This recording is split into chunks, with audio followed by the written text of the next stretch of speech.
Girls and Boys there, Steve, on XFM 104.9. So, it's not so bad, really, because we didn't plan anything, you know. No. We've proved the supernatural. We were wrong about that. Well, just one other question. Was there anything else in this woman's house that led her to believe that there were ghosts, or was it just the fact that, you know, Tweety, or whatever his name was, wasn't chirping? You see, this is the problem. I was watching UK Style. I was watching something on that. What were you watching on that? It was, do you know, it's not changing rooms, it's like that, but cheaper.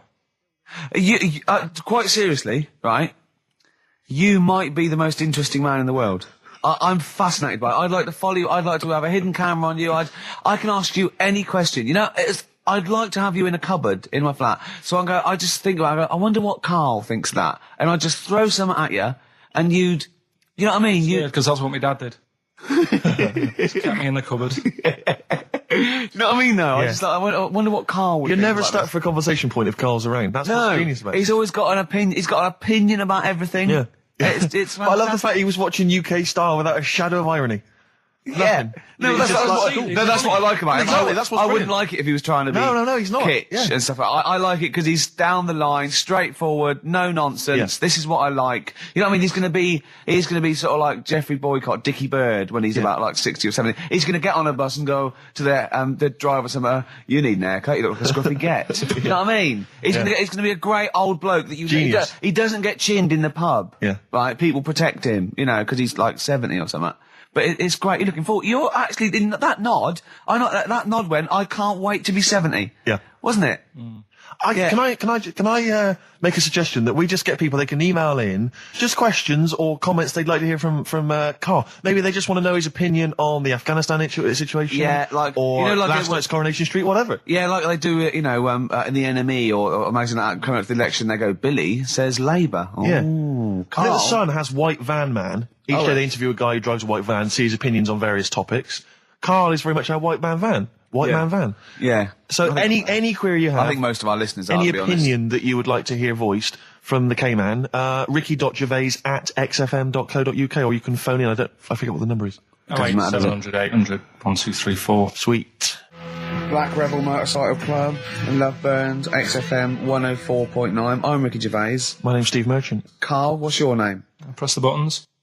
That's it. Karl, I press the button. Yeah. Oh, bless him. He's People got- are loving the K-Man, aren't they? They are. People are saying they love him. He's just. He is. He's I think we've created a whole new Will McDonald. I like to think so. Yeah. Or Gordon the Gopher. I used to have a show in Manchester. Did you ya? used to host a show? Yeah, overnights. What kind of things was it? What kind of stuff? What sort of tip were you on? Phone-ins and stuff. Yeah. You did a phone-in? Not a proper one. What did people phone in about? No, they didn't. That was what's problem. There was no phones. Go on. No, just, you know, how things were going and that. Problems. Were you like an agony uncle? Kind of. That's amazing. Imagine that. Imagine sending someone to Karl. You got problems? Is it delicate? We'll go to Karl Pilkington. Hang on, looks like maybe there's some questions. I've got a few questions here. What's the one? What's Karl's view on? Karl, what do you make of nudism? Who's that from? Let me just check who that's from. Sort of it's a time and a place for it. That's from. It's very difficult to tell. That's great. You see, There's a time and a place for it. That is just brilliant. That is Dickie Bird. That's that sort of northern, confident soundbite. Wasn't it nudism? Time and a place for it. There's a time and a place Would you for do it, Steve? Would I do nudism? Yeah. He's not allowed. Not again. No, Yeah. It's not nice, is it, really? No, it's not with Steve. He's not allowed on any national trust land doing it because he's caused the death of millions of starlings. That's true. There was something on BBC Choice the other night. It's a really short show. I haven't seen it before. Like an odd It's court not. thing. It's not a bloke eating cup of soup and then another short show like maybe someone cleaning their teeth with Colgate and then the really short show. What was it? Go on. No, what it was about this old fella who he's into nudism, and he was saying he's done all right. Did he out play of it. volleyball a lot?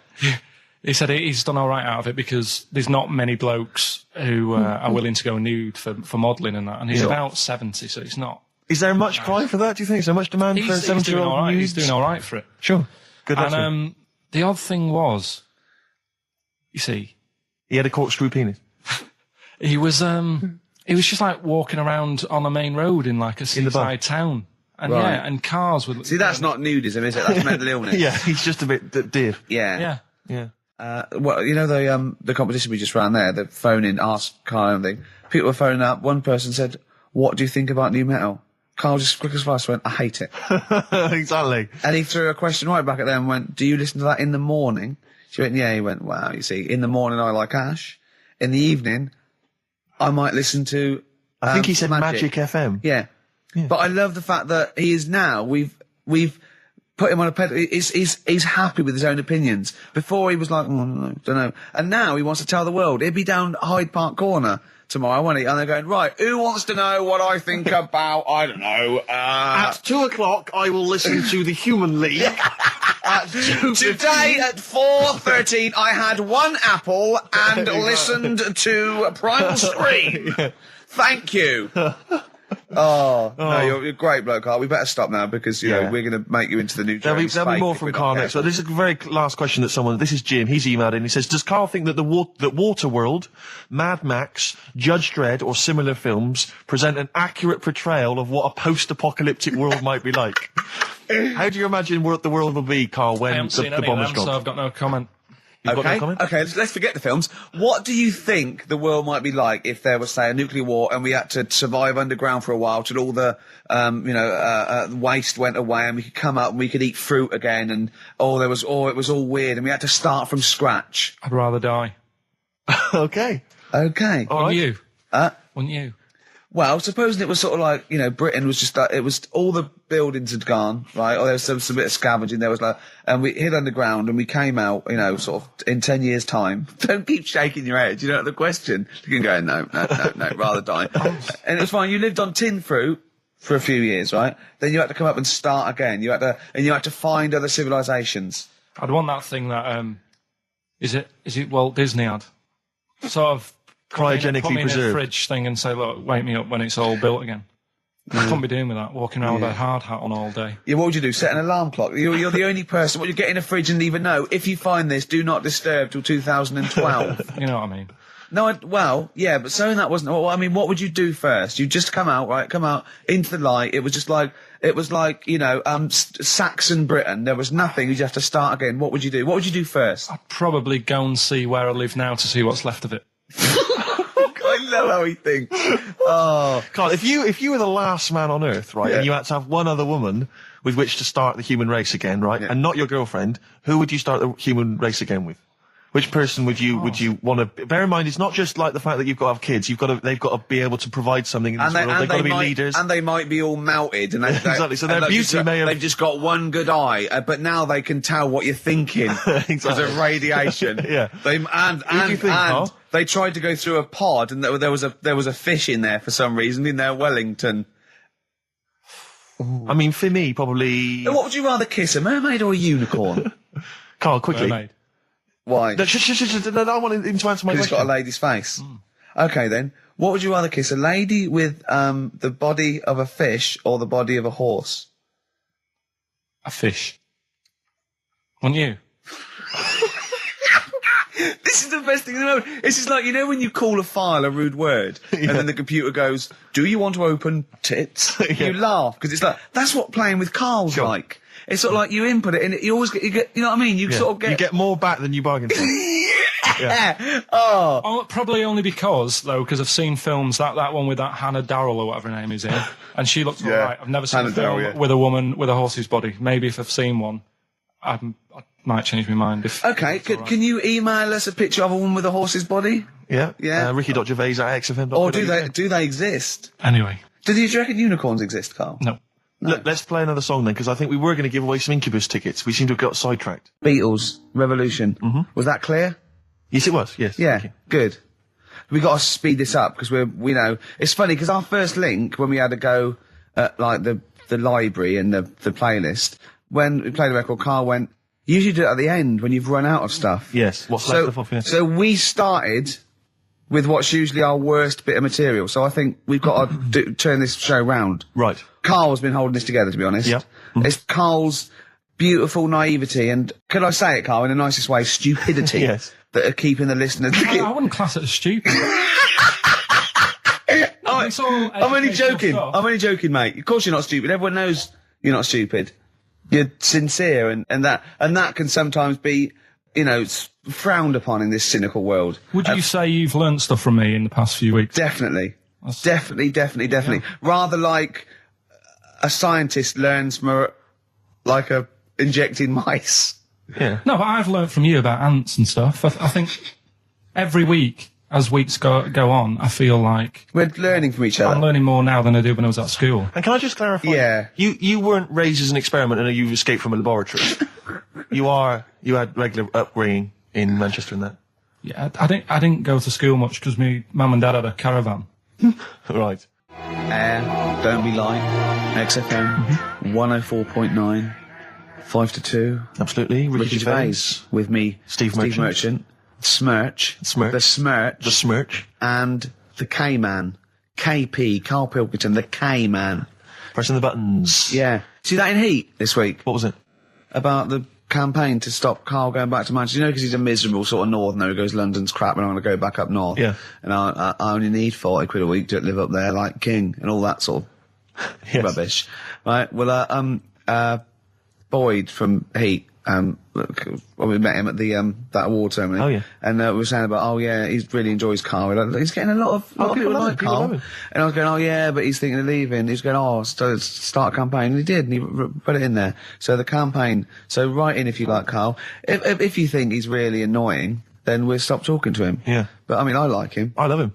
Yeah. Have you ever read the White Van Man column in The Sun, Karl? I've seen it. Are you familiar with this? This is where every day in The Sun they interview a guy who drives a white van, just, in order to get the kind of voice of the man on the street in the paper. And he has to answer, or just give his opinions, really, on events that have made the news each week. Just thought we could maybe throw some of these at you, Karl. Go on. Because we know to see what your views are. Yeah. So, just the first thing that comes to your mind, the sort of your initial reaction to each It's of just these. top all these, but you don't need to know about them. It's just your philosophy on it. Yeah, so, just your views. Yeah. I have had a few days off this week, remember, so I don't know what's going on in the world. Yeah, you stayed in London, though, didn't you? You didn't bury yourself, did you? I normally see the news, but I didn't this week. Okay. So, what was your view on Will Young beating Gareth Gates in the final of Pop Idol? Don't like him. You know what I was thinking about when I was watching it all the way through? Yeah. How he looks like he's got a wire coat hanger in his gob. That sort of... Right. Again, it's radio, Karl. Radio. It's a great face. The funny face you're pulling doesn't translate. And, a radio. And that's a problem for you, is it? And just the way he's from a really rich family. I opened up the paper on the Monday or something, and it had he went to a posh school and he's got loads of money already. Yeah. It's just a bit... Key. Right, now, what's the second question? There have been huge rises in street crime, especially muggings and carjackings. What's your view there? More youth clubs are needed, aren't they? You think more youth clubs? I like that. No? Okay. I like that because it's so 1950s. Yeah, it's sort of like you want a bobby on the beat that'll clip you around the ear. So once they've come out of national service... Yeah! No, I love that. And if you find someone smoking a wood bomb, you make them smoke 50. Yeah, exactly. Oh, this is great. That is great. Did you used to go to youth clubs? Yeah. And they kept you out of trouble? You used to get into a fight afterwards when you came out. But for the sort of hour and a half you were there? You had a bit of pool and some boxing and a bit of pop.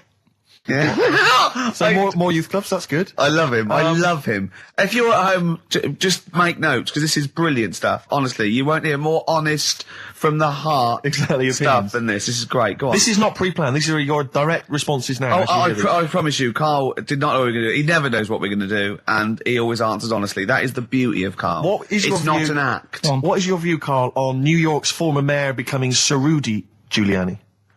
Sir Rudy Giuliani. Is he happy with it? He appears to be pleased with it.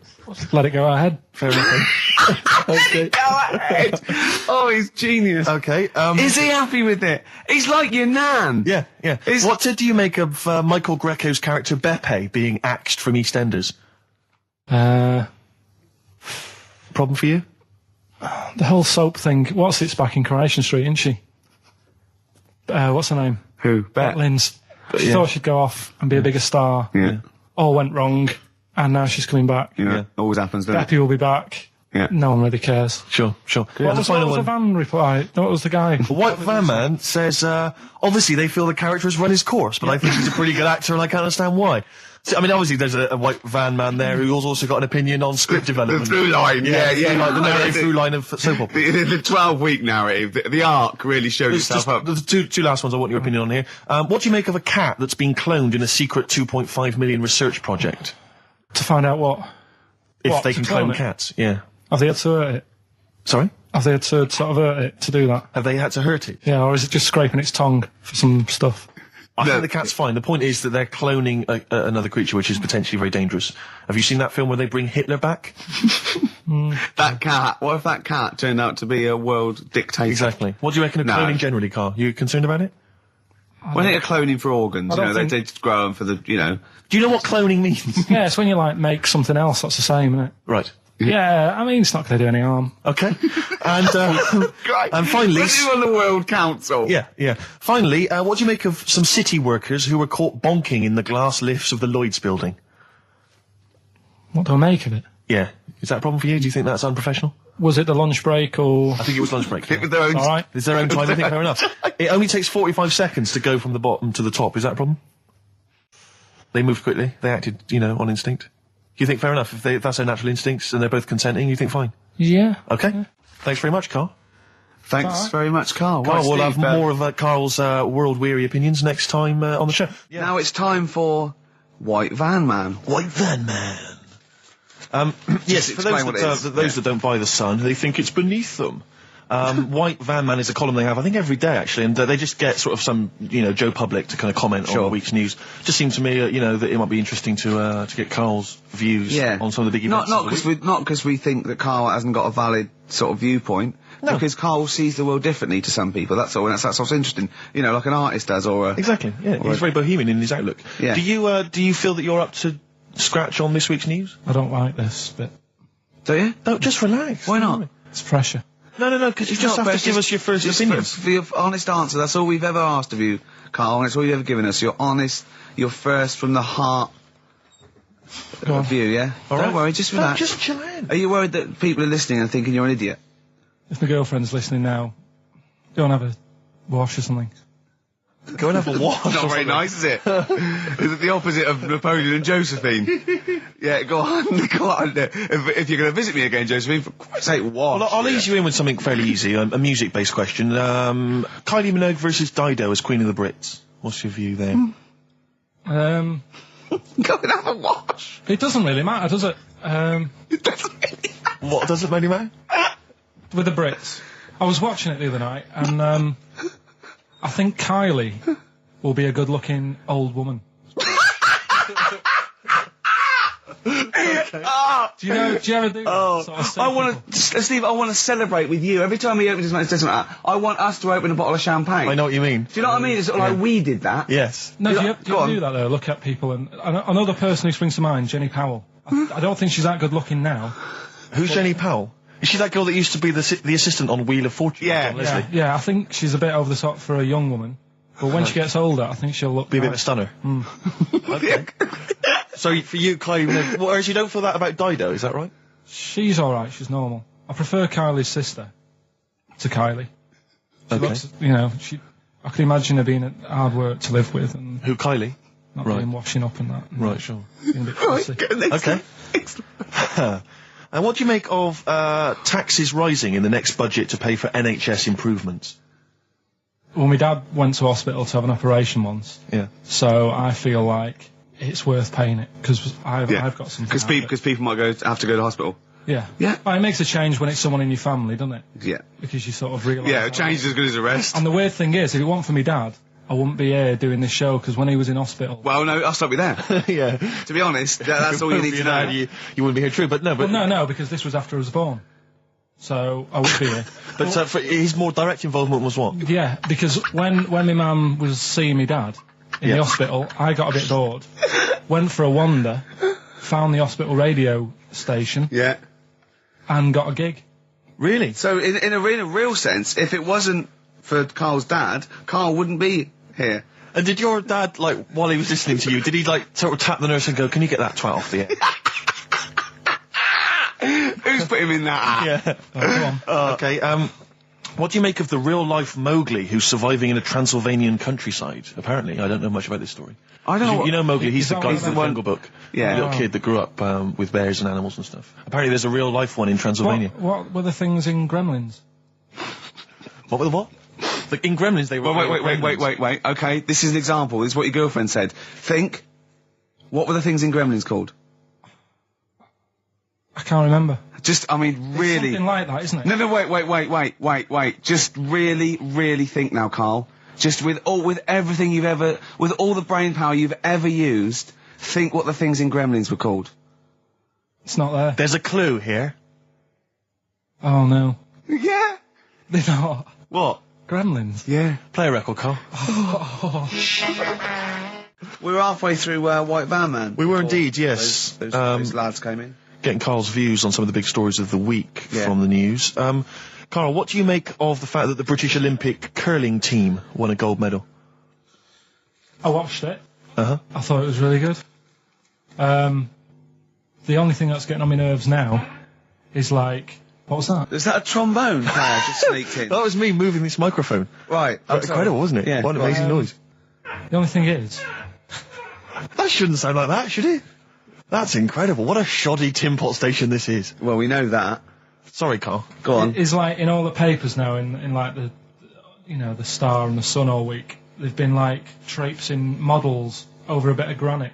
Do you know like how those things are made out of granite? The things they throw. Oh yeah. And it just that bit annoys me. Okay. The Daily Star? No, the way that this sport, nobody had ever sort of heard of it a couple of weeks ago. Yeah. Sure. We win a gold medal, Yeah. and now in the papers it's like They've gone crazy. They've gone curling right over mad. it. Yeah. It's a good game now. Yeah. Good. Okay. Next. All right, good. Let me see. What about the fact that the world's tallest man is living in a semi in Neasden? It's all right, isn't it? Something that someone told me in the week is that, do you know all these tall people like this guy? Yeah. Which is a bit weird they've only just found him, considering he's the tallest man. I think that's a bit weird. Yeah. Someone genius. told me that, do you know the guy who was in James Bond, the big bloke? Yes. Jaws. He's got the same illness as this bloke. Right. And what it is... It's called tall. It's something about... You're suffering from tall. You've got a small tumour or something just behind this part of your head. Yes. Oh yeah. Just sort of in the middle of your eyes. Yeah. And the pressure on that makes you grow really tall or something. Yeah. So he needs to get it sorted. That's your advice to him. Yeah. Get it sorted. Okay, very finally, Karl, this is important. This is just projecting into the future. Get it sorted. Just projecting into the future now, K-Man. Apparently, global warming will bring sizzling summers and weird wildlife to Great Britain in the future. Are you worried about that? How soon? Soon enough for you to worry. Yeah, it's pretty worrying. Okay. You wouldn't prefer it to be sunny here all the time? No, because with hot weather comes weird spiders and that. See, I always think we're quite lucky here. Yeah. If you live in Australia, you might have the sun and stuff, but you've got like deadly snakes, Yes. which are deaf. Did you know snakes are deaf? Snakes are deaf. They don't have ears. Okay. So you're all right walking about behind them. Yeah. But if they see you ahead of you, You're not. you're in trouble. But yeah, with places like Australia, people go, oh, it's great, it's sunny, but they don't talk about the spiders and They keep the spiders. lizards and stuff. Quite. So I think we've got a bit of both the best worlds. So you're worried though about in the future, vultures flying through the sky, we've got various creepy crawly snakes. You concerned about that? Yeah, well, there's I saw something in the news in the week that a load of sparrows or something was somewhere. Maybe that's the start of it. That's an interesting story. Was that front page or? There's a load of sparrows somewhere. Read all about it. Sparrows somewhere. Some sparrows somewhere. Sparrows somewhere. Load of sparrows somewhere. Sparrows somewhere. There you go, anyway. Excellent. That's Thank you great. very much, Karl. That's Karl giving his views on the news. Don't do that next week. Why not? I just don't like it. Why? Pressure. It's not pressure. You did brilliantly. Yeah. Well, I think we should have a White Van Man session. Oh, White Van I Man think people tune in for the White Van Man Yeah, session. people who haven't Karl. tuned in, they don't know. If people aren't familiar with this, The Sun runs a column every day which is asking some punter from the street their views on the week's big events, and we just thought, why not hijack that idea, but apply it to Karl Pilkington. Karl, I've seen much news again this week. you've not seen much news. Don't worry, I'm sure you have an opinion on it anyway. Just give us it from your heart. So Gladiator. Okay, so, well, on the subject of Gladiator, what do you make of Russell Crowe's appalling behaviour at the BAFTAs? This is, I heard a bit about this. This is, when he got some director or something, because... Director or producer and threatened them, because they cut his bit, didn't they? They cut a poem that he'd done during the acceptance speech. I watched it on Sunday night. Sure. I didn't realise it wasn't live, to be honest. Yeah. But I quite liked the way it was to the point and didn't mess about. He went up, he said thanks. So you're saying that he shouldn't have beaten up the director? Is that what you're basically saying? It's a bit over the top. You thought I mean, if you didn't have time, if you really, I mean, what's the poem got to do with the film anyway? He was an awards. So do you think it's ever justified to beat up a TV director if you're a major Hollywood star? Depends what he's done, but I mean... Right, what would he have to have done, Karl, for it to be fine for him to then beat him up? The thing is, right, forget all the beating up. At the end of the day, it was a awards thing for a film. The poem had nothing to do with the film. Yeah. So go up, collect your award for that thing. And if he really, really wanted people to hear about this poem, he could have photocopied it and left it at the entrance and said, on your way out, this is a really nice poem, pick one up. No, but the thing is, he knew it was televised, so he knew by saying that poem once, he was reaching 5 million people. That's a lot of photocopies. Do you see what I'm saying?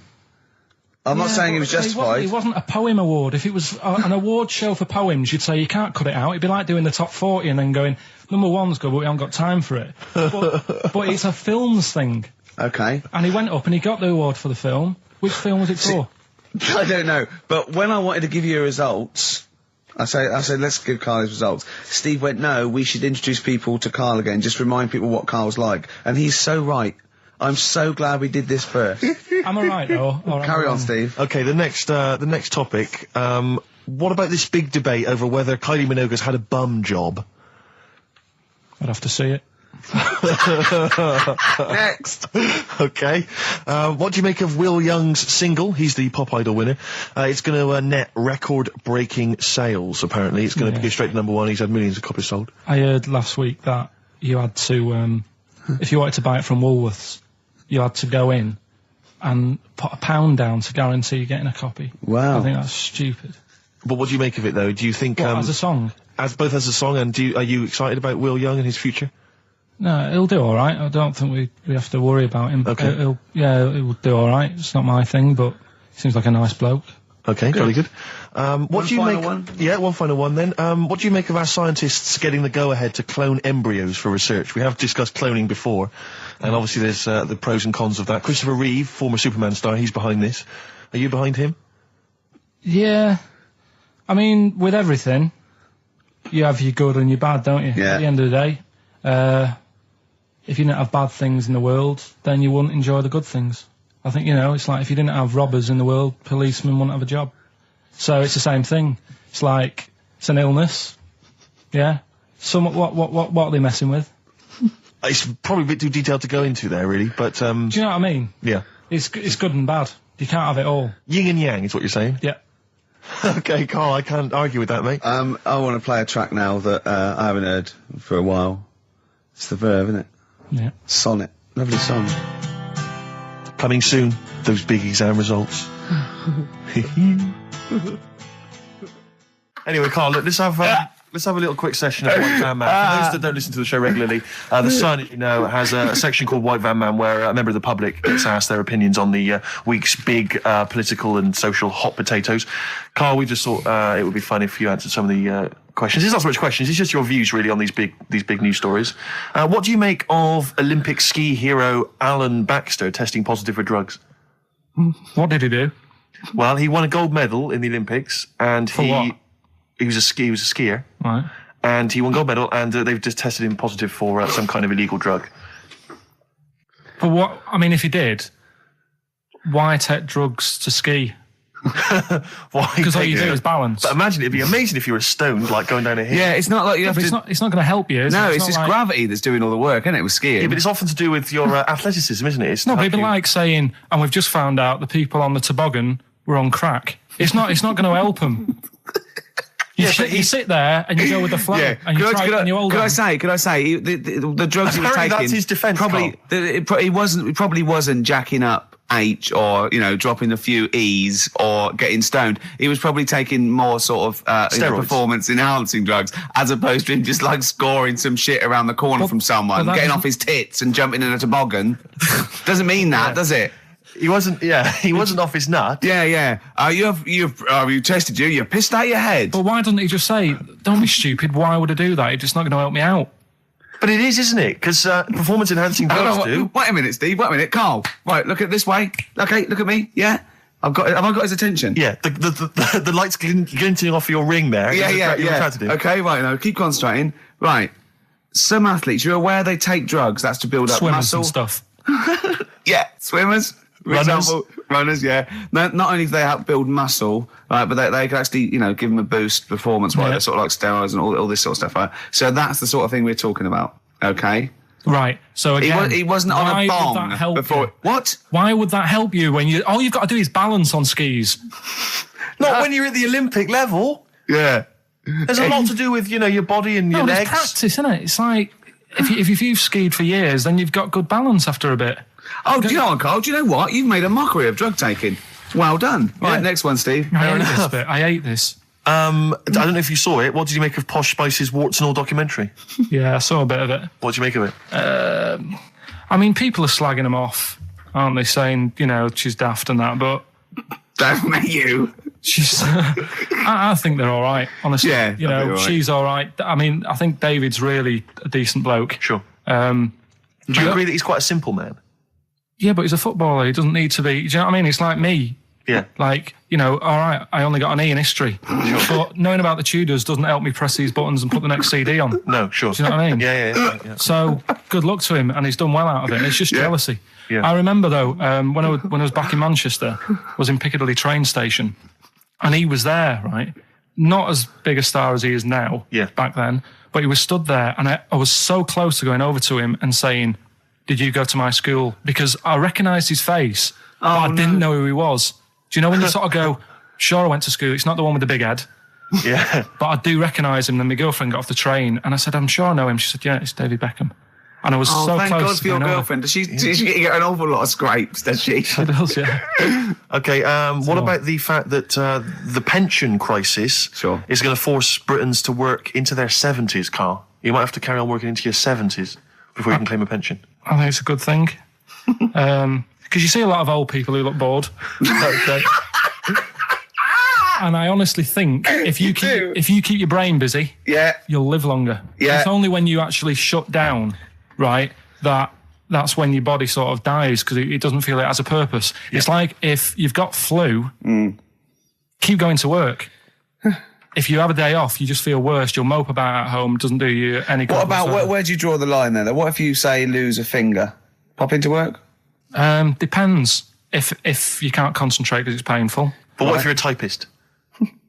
Or You're not going to pianist? type as many words, but you'll do more at work than you would having a day off at home. Sure. Okay.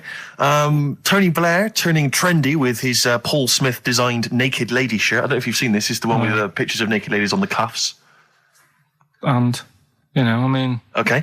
And finally... see, this is what annoys me about this feature. It's just, what's that? So what? Yeah, but it's the Prime Minister of this country wearing a trendy shirt with naked ladies on the cuffs. All right. Okay. And finally, what do you make of the fact that Top of the Pops have banned Will Young singing both tracks on the number one slot, and consequently he wasn't on there at all? They had to show the video. The first time anyone's ever made this demand. He wants to sing both the A and B side. Well, he can't. It's double A, yeah. Double A side. That's what they wanted to... That isn't how it works, is it? Yeah, I agree, yeah. And the thing is, which one...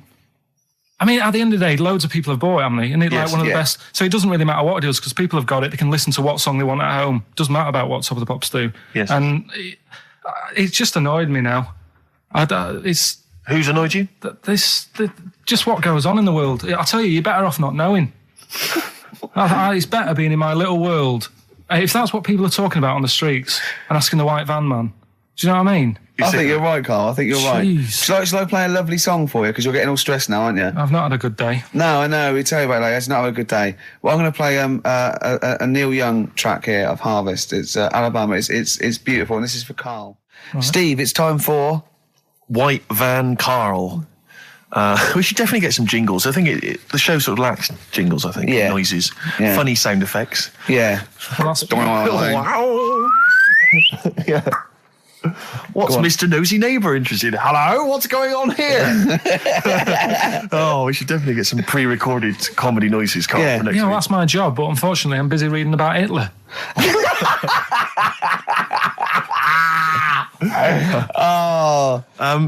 For those that don't know and aren't familiar with this feature, basically The Sun runs a white van man column where it asks just people who, every men and women, their views on news stories from the week, and we decided we'd just ask Karl his opinion on some of the same issues. This week... Not like us to rip off another idea and just use it for our own... No, but this time... The white van man in The Sun this week is Herbie Crossman from Harrow in Middlesex. Herbie. And he's asked his opinion, Karl, and what's yours, on pop idol Will Young admitting he is gay. Come on, Karl. I don't understand what the big deal is, to be honest. Okay. No. Talking to different people about it, and they've said, it could affect the sales, girls won't like him anymore, which I think is rubbish. Yeah, because it finished George Michael's career, didn't it? Oh, yeah, and I was thinking when I was growing up, right? And Freddie Mercury. I was into Kim Wilde, right? Sure. Now...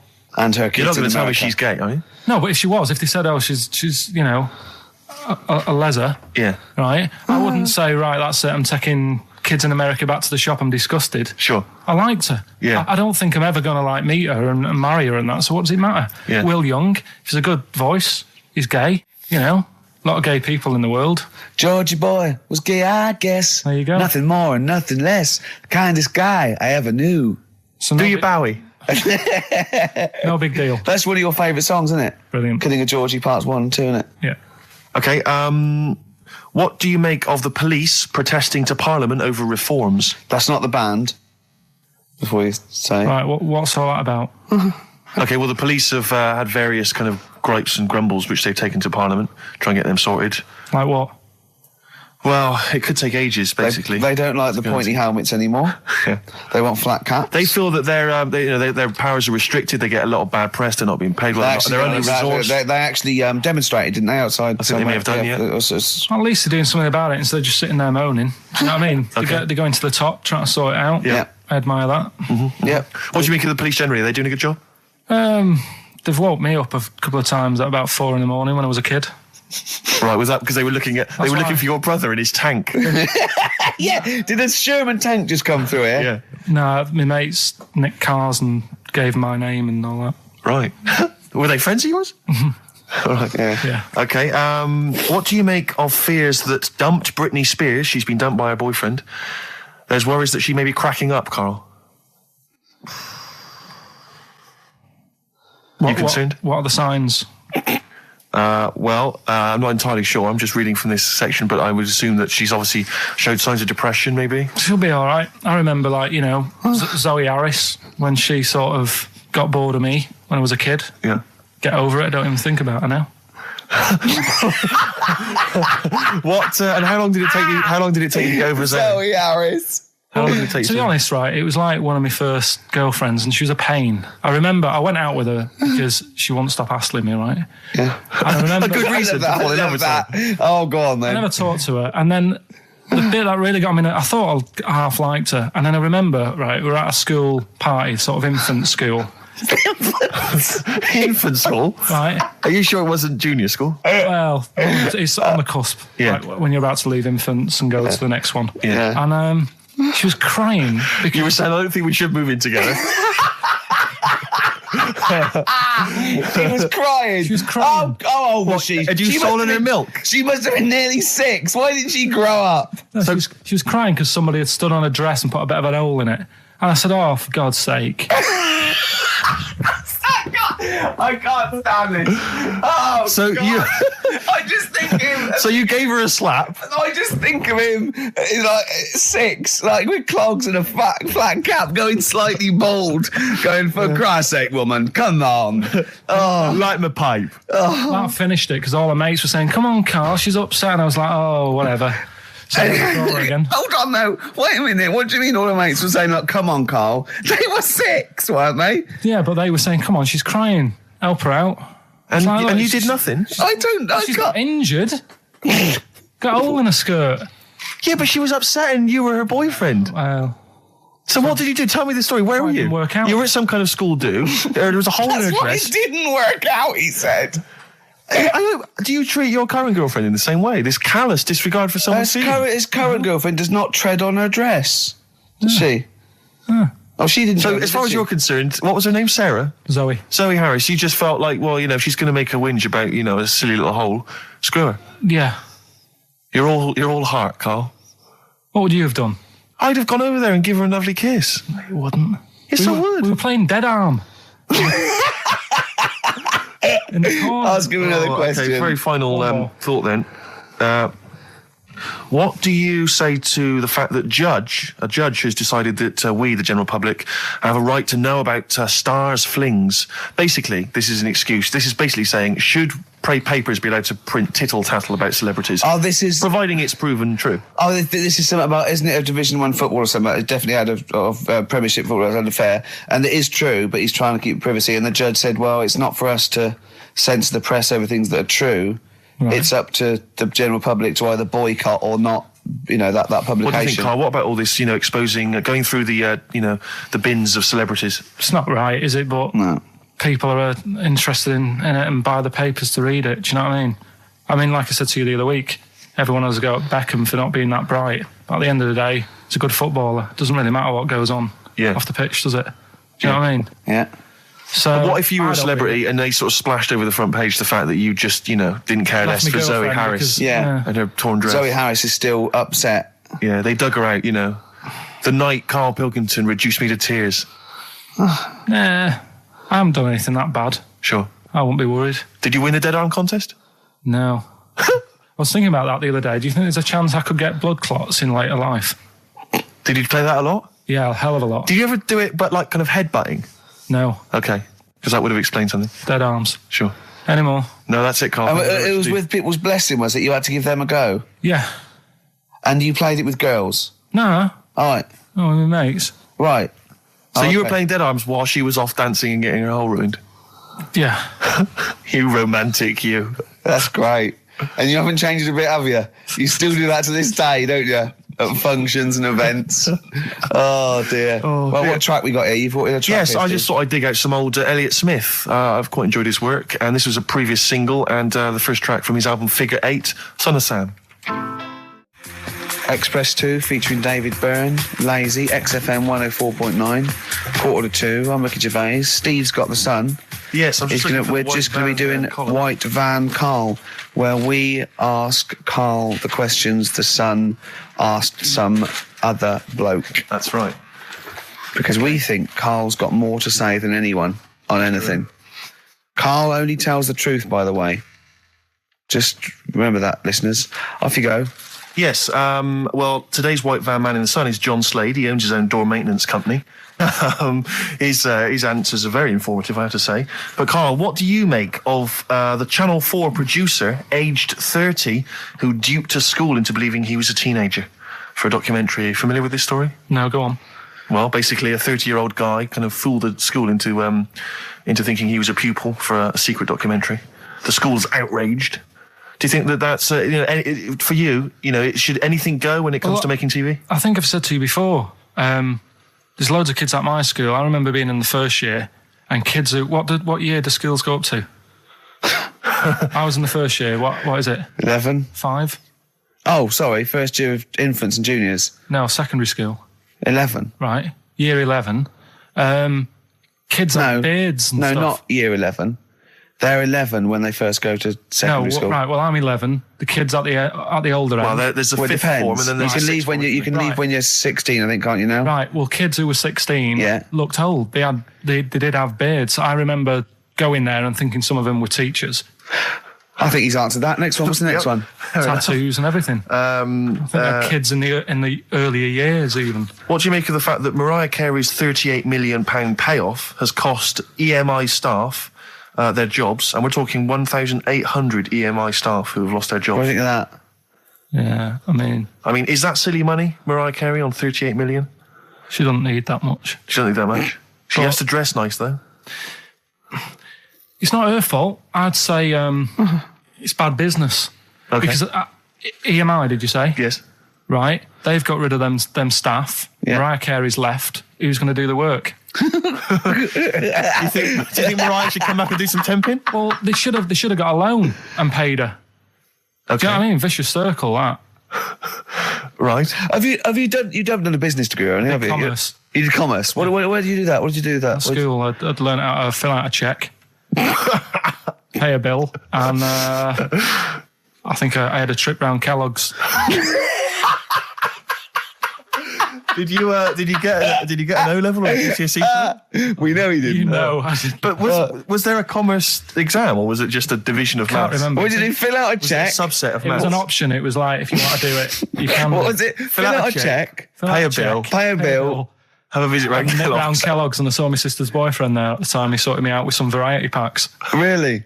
What was in them? You know, Rice Krispies and Good stuff. Cocoa Pops? Space Dust or whatever it is. Space Nuts. So, sorry, that wasn't Ken Dodd, though. No. That was someone else, was it? That was an aunt. That was it, yeah. That wasn't Special K. Oh, What dear. about this then? Home Secretary David Blunkett admits that muggers rule some streets.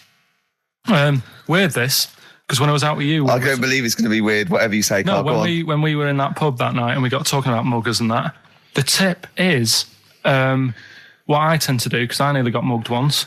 Act You mental. what? You nearly got mugged once. I nearly got mugged. Yeah. But I tried this technique of acting a bit mental.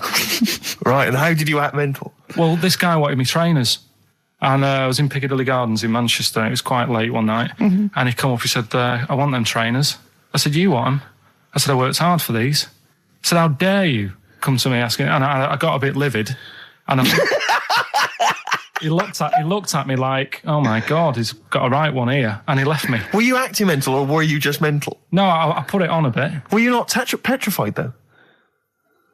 Well, you don't think about it, do you, when you're sort of in the eyes of danger? Well, not you. Clearly, you're a brave man. So what did you say?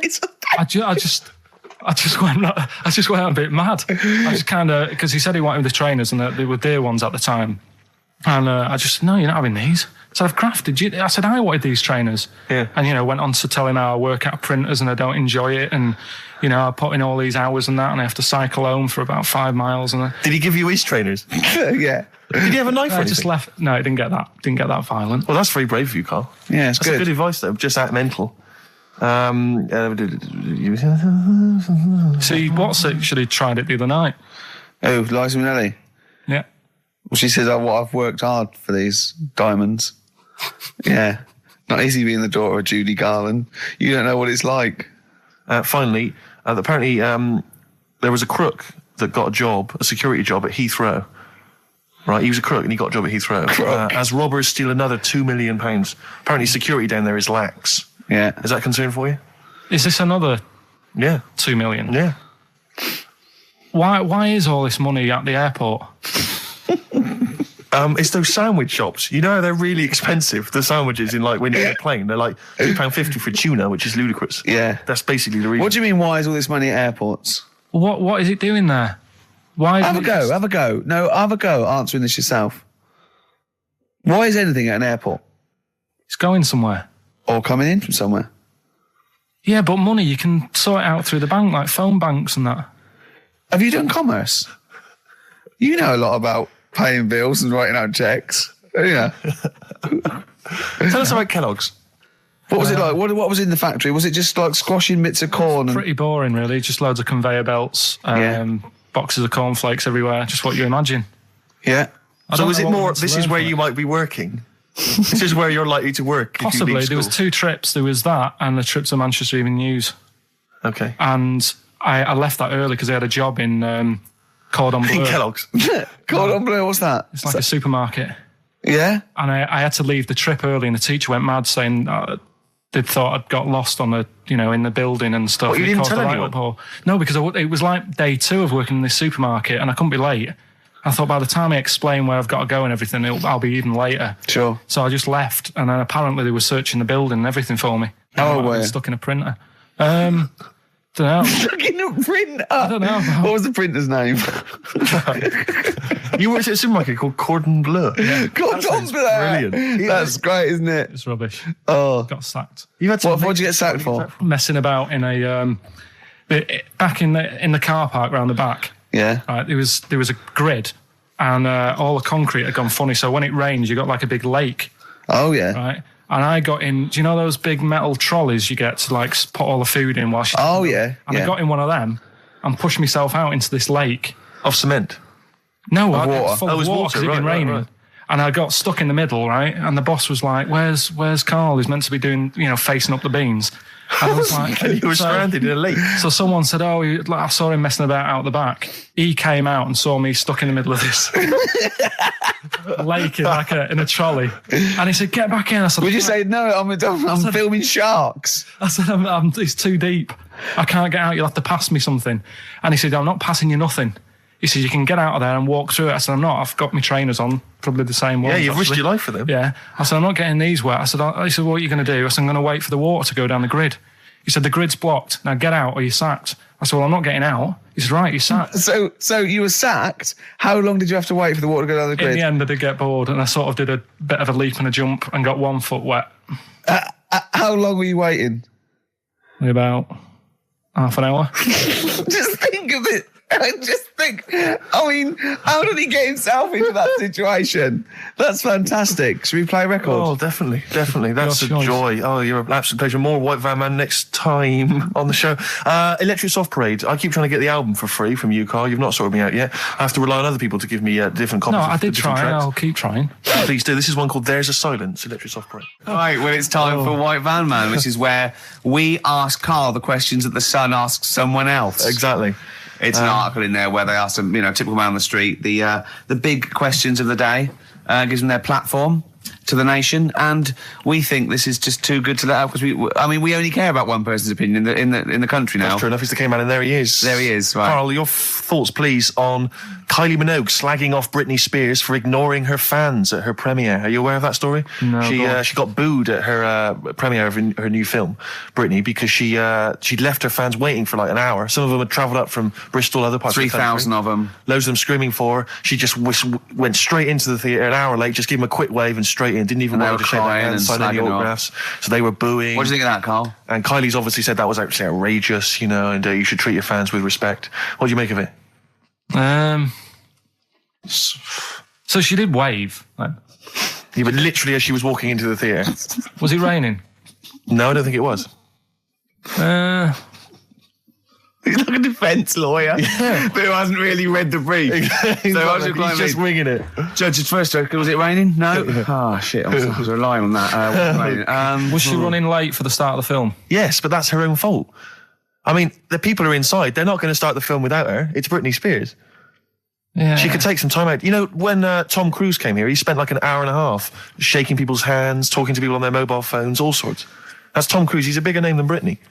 I know, but He's a smaller person, but he's a bigger name. What do people want from people? Do you know what I mean? Yeah, An autograph, things like that, a photo. This one's going nowhere, Steve. Is there another one? Fair enough. It's not bad.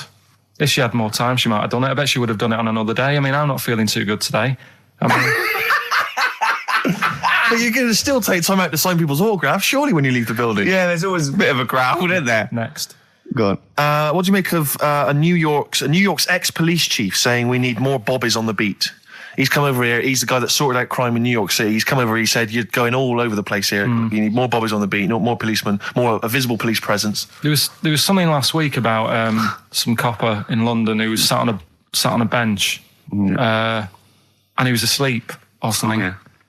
And people were like outraged because like he should be looking after England's people, not nodding off on a park bench, which is a bit daft because They were shouting he should be looking after England's people. Was this the 16th century you went back to? What do you mean he should be looking after England's people? wherever he was, if he was in like a park somewhere, Yeah. they were like really annoyed because he was asleep. But Sure. the way He's I probably look at it, undercover. No, but the thing is, if there would have been any trouble, I'm sure he would have woke up. Yeah. If there was any if someone needed help and they screamed, he would have woke up. So I don't know why they were having a go at him. Yeah. And, And he might not have been there at all. So, it was, so Yeah. he probably have his radio turned on, didn't he? Yeah. Listening to Heart. So you're not concerned then that there's not the crime's going I up? think there's enough. I see quite a lot of them whizzing around. Okay. You're happy then? Yeah. As long as you're happy, Karl. So you don't think it's too much crime? No. Just the right amount of crime. Yeah. The darkness growing on me on XFM 104.9. Oh, it's all going well already, isn't it? Microphones fell apart. Carl's shouting because he got headphones on. His music's turned up too loud. Canfield level. God, it got pre-out. Look at him giggling. Look at him. Look at him laughing. That's so funny because I got a letter here from who was it from? Mike Heel, who sent me a little picture of a little Japanese fella from a film who said looks like me, and he does a little bit. But he says, please can you make Carl laugh? I've never heard him utter as much as a snigger, and I'm worried he may have a genetic disorder. Well, I mean, he has got a genetic disorder, obviously. But, he was giggling then. I hope, people heard you then. Look at his little face. It was a joy. Oh, I love the things that make him happy. But I love the fact just before the microphone came up and just before the record finished, he had his headphones on, the music was too loud and he was just shouting, Bauhaus, it's not working! Bauhaus, it's not working! Play something else! I went and found Ziggy Stardust by Bauhaus and he said, why isn't it working? Look at him giggling, look, he's lost it! Is he going away? Are you on drugs, Carl? What have you done? He's tickled, look at his little, he looks like one of those shaved monkeys. Look at his little, oh my god, I've never seen a forehead glow. I know, it's extraordinary. Oh. And he's got that red shirt on as well, so the whole of him is just a big glowing... Carl, what are you trying? What are you putting in? I'm gonna see if I can get this to work. Go on then.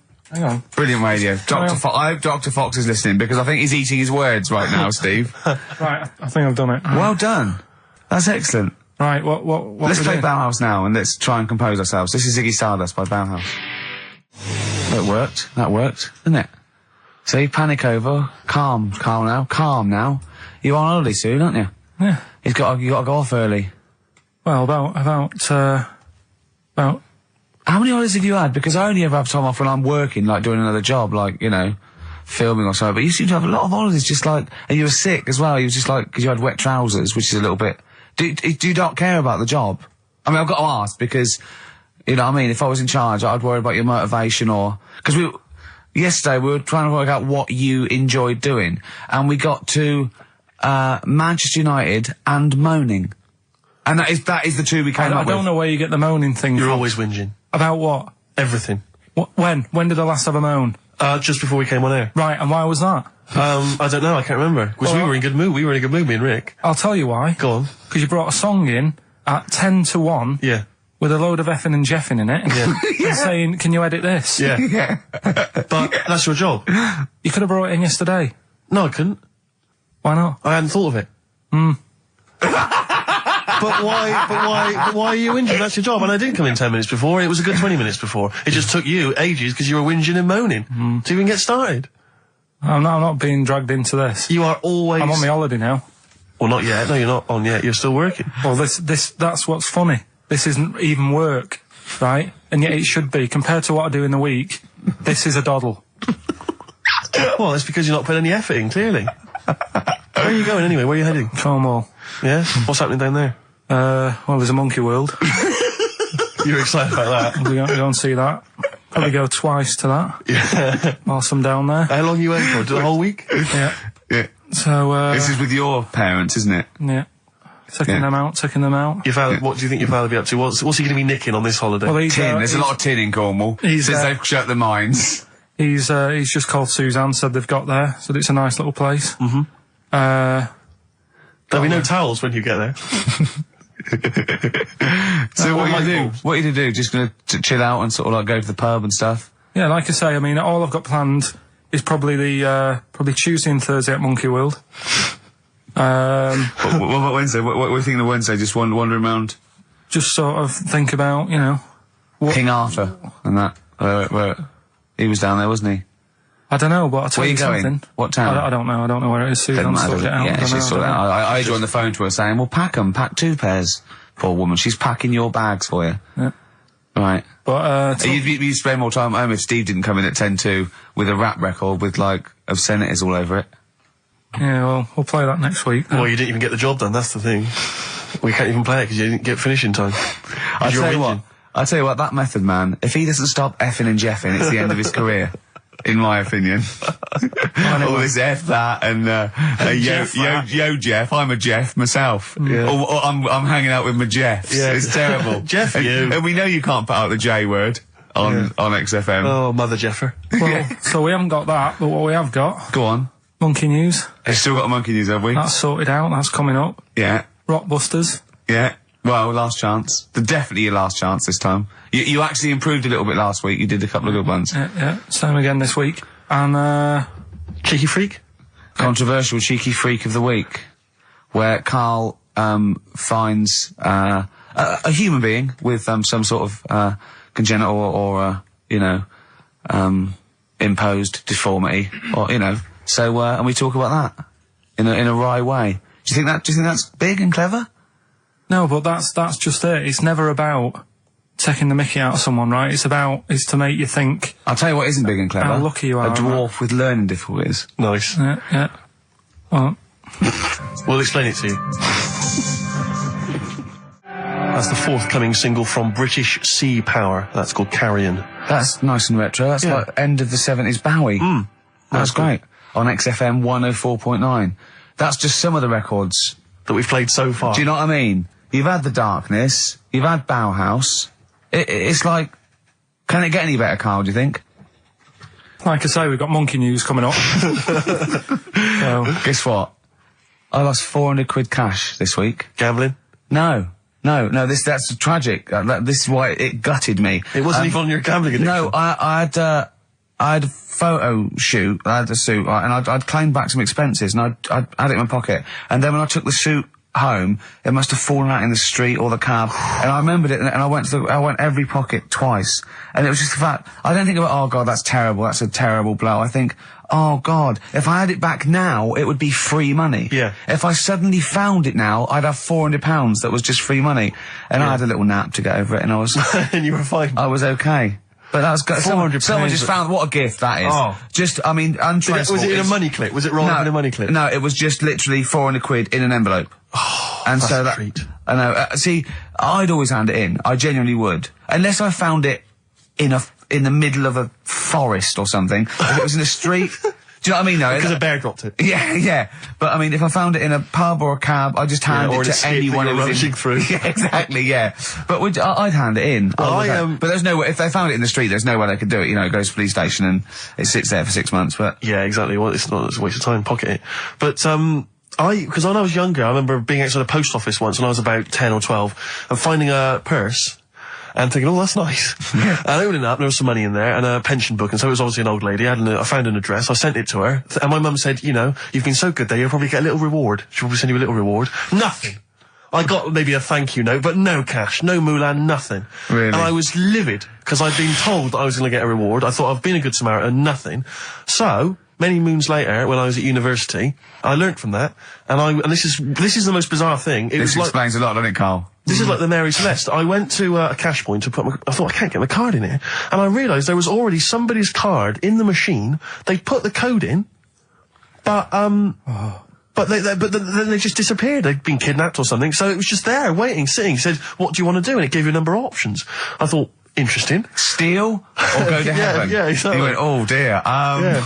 Well, I pressed balance, just to check what their bank balance was. Unbelievable. It was a considerable sum of money. I'm not going to lie to you. It was not typical student debt. It was like, I think they were a foreign student. There was a lot of cash in there. A lot of money. Did you feel a slight bulge in your trousers when you saw the amount of money? I couldn't believe my luck. I thought to myself, now then, I could just take that card out and hand it in, or I could teach them a small lesson.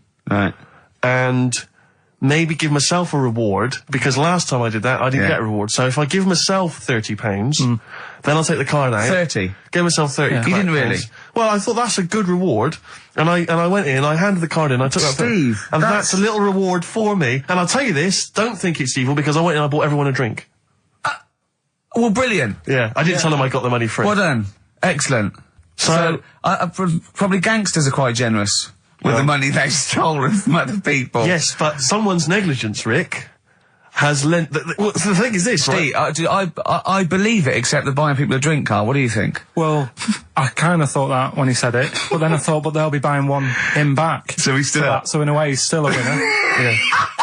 Everyone's a winner in that situation, including the student, because frankly, if there had been a less scrupulous person who found it, they'd have probably helped themselves to a considerable sum. I cannot believe he did that. There was thousands and thousands of pounds in there. What if Beadle had jumped out and slapped you with his little claw and said, we've been filming this, merchant? Well, so what? How old were you then? I don't know, 19, 20. Would you do it again, or was it just to get the world back for the old lady's purse? Possibly do it again, yeah.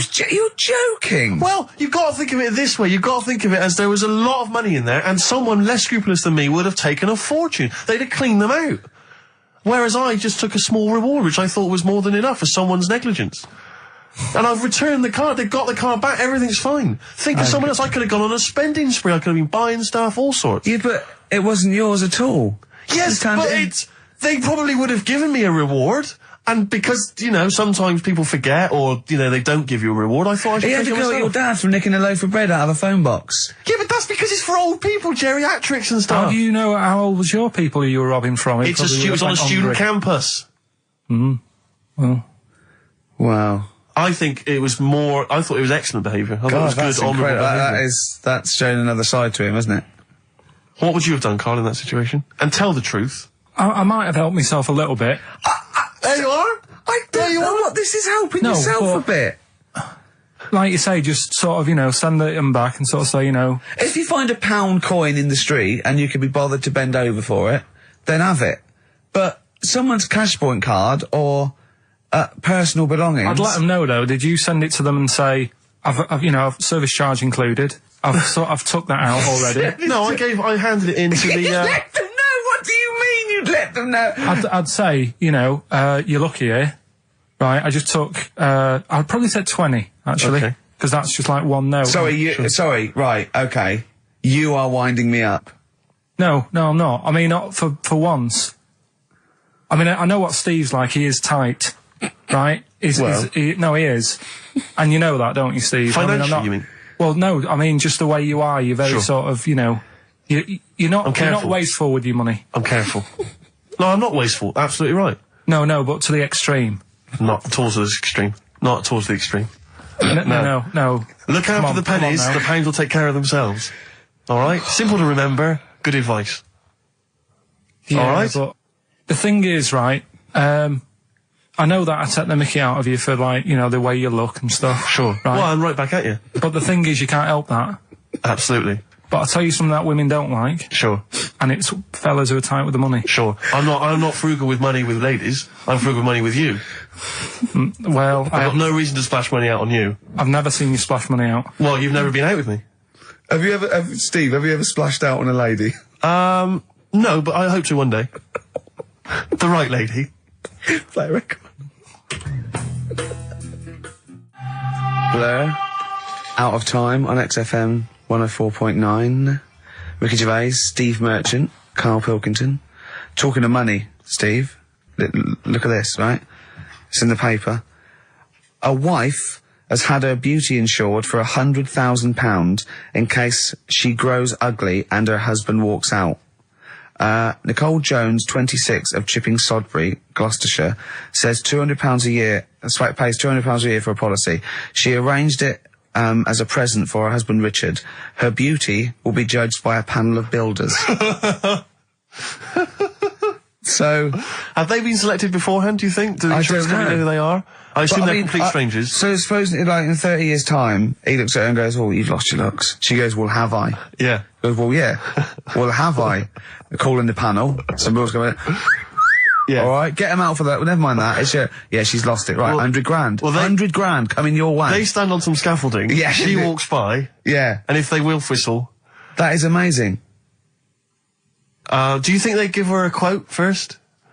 Yeah, what if they say, "Actually, love, you've got nothing to lose. You're not oil painting anyway." Yeah. We can't come round and judge your beauty for at least I a mean, week. that is just open to abuse, isn't it? £100,000. Because I remember in Japan, they're mad on golf, right? And if you get a hole in one, you buy everyone. You throw a party, and it was costing them like thousands and thousands of pounds. So they were insuring themselves against getting a hole in one, and so miraculously, everyone was going, "I got a hole in one." Did he? Yep. Yeah. Paying out insurance. I mean, they could be in that together, couldn't they? They're bizarre. not. I'm sure they're not. Well, They're probably more honest than you two that would take 20 quid out of a cash point. But, you know. No, 30. 30. Yeah, 30. I like the wording, though. A wife. Yeah, a wife. The word wife. The word wife. I don't know why I just find it's just an odd word. This is my wife.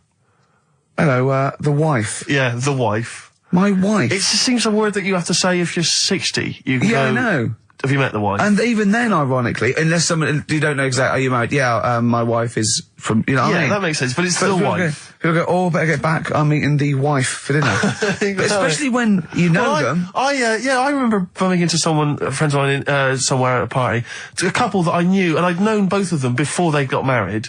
In fact, I'd known her, I think, longer. And I said, where's so-and-so? And he went, the wife will be along in a minute. And it's just this notion that, but what, you use her name. I know she is. I know her name. I used to call her by that. Why? It's like someone going, you know I'm married. You know I'm married. It's like showing in the off. eyes of God, we are wed. Exactly. Yes, that makes me more of an adult than you. It's the ownership. Yeah, it's like going, you know I'm a real man. I've got a wife, and here she is. She's my wife. I find it, there's the words that I find hard to say. In a shop, I could never ask for wet ones. Do you know what I mean? If I have to go and ask for wet ones, I won't bother. Or toilet duck. Another one I have a problem with, I never say, Snickers. Why? Dunno. I think it's I grew up with Marathon. Yeah. See, this is so pathetic, I still get embarrassed buying, toilet paper. Really? You know, if you go into like your 24-hour shop just around the corner, not a supermarket, big shop, but if you just go in there and you're just maybe buying some milk. Yeah. A chocolate bar. Because it's like they know what you're up to. No, but they know you're going to use it to, you know, when you're going to the lavatory at some point. It's too intimate. But you just go, I know what you're thinking, I'll be using this after masturbation. Thus saving all embarrassment. It goes with the porn mag Elvis Costello, Alison, from way back on XFM 104.9, a retro cut. Indeed. Wow. Up to the modern day. The newest game show around, Rockbusters. Isn't there a jingle?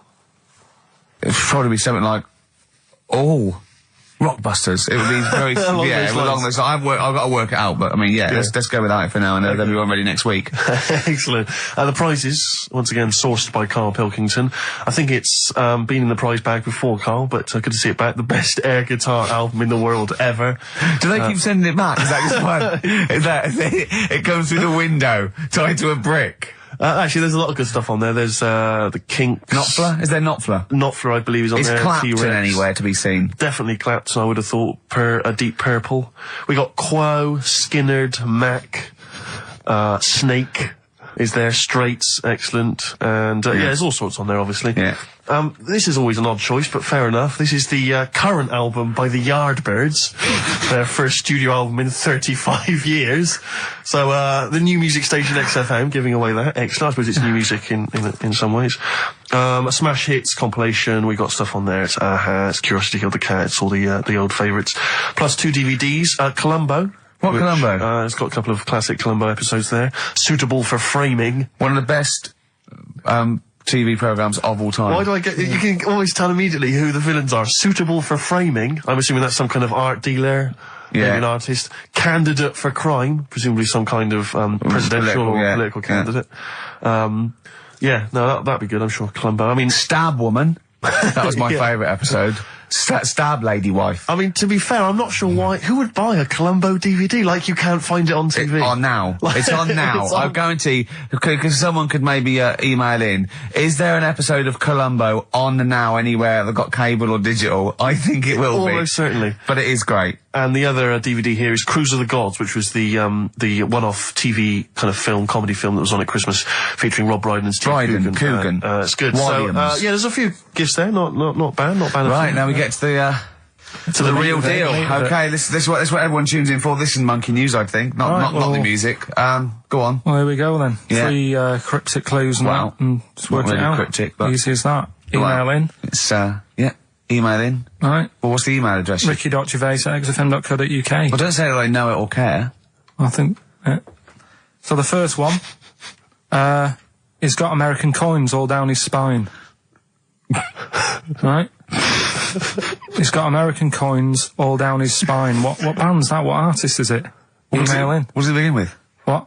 N. I know it, I've got it already. Right. That's rubbish, too easy. Yeah, right, go on second next. one, Jeremy Beadle has got arthritis. Right, Jeremy Beadle has got arthritis. Yeah. That's the second clue. The initials there, SLF. right? SLF. Jeremy Beadle's got a little bit of arthritis. And the third one, Foxy, Shipman, and a country western singer on a merry-go-round. SB, right? So Foxy, Shipman, and some country western singer having a go on a merry-go-round. The initial SD, right? So email in, Ricky.Gervais. I'm intrigued with that one. I'm genuinely intrigued with that one. I like the fact there's a certain whiff of controversy about it, because Shipman is mentioned. I know, yeah. Oh, A little bit edgy, that. So that's the three. He's from your neck of the woods, isn't he, as well, Shipman? Yeah. Yeah. I think my mum's mum used to use him. Okay, let's play a record. Well, you want to play a record or play some adverts? Do you fancy some ads? Oh, I'd rather adverts, yeah. I've got some for you. Placebo, this picture on XFM 104.9. Steve, Yes. I think Karl's going to put most people to shame. We were talking about generosity earlier. Karl is a nice, generous bloke when it really comes to it. He's paying for Father's Day. He's paying for the cottage that he's going away with his dad. Are you really, Karl? Yeah. Right. Well, there's no way of us proving if that's true or not. Well, what do you mean? Well, you could be lying. But why would I do that? Well, because you want to show off. I didn't do it on air, you mentioned it. I don't want people to know how generous I am. Right. Just do it, just get on with it. You know what I mean? Yeah. Like charity work and that. Yeah. Exactly. But I'd have thought that you wouldn't have fallen for Father's Day. I'd have thought you'd have known that it was like... Well, we don't. I mean, to be honest, there's a bit of a coincidence, because I paid for it anyway, and it's happened to fall on Father's Day. Right? But don't I mean, buy a Dad's not card. normally that bothered. Don't fall for it. I mean, obviously that and Mother's Day and a plethora of other things were, I mean, literally invented by card companies to make more money. I know. Yeah. That's, I mean, my dad always says don't get him a card or anything.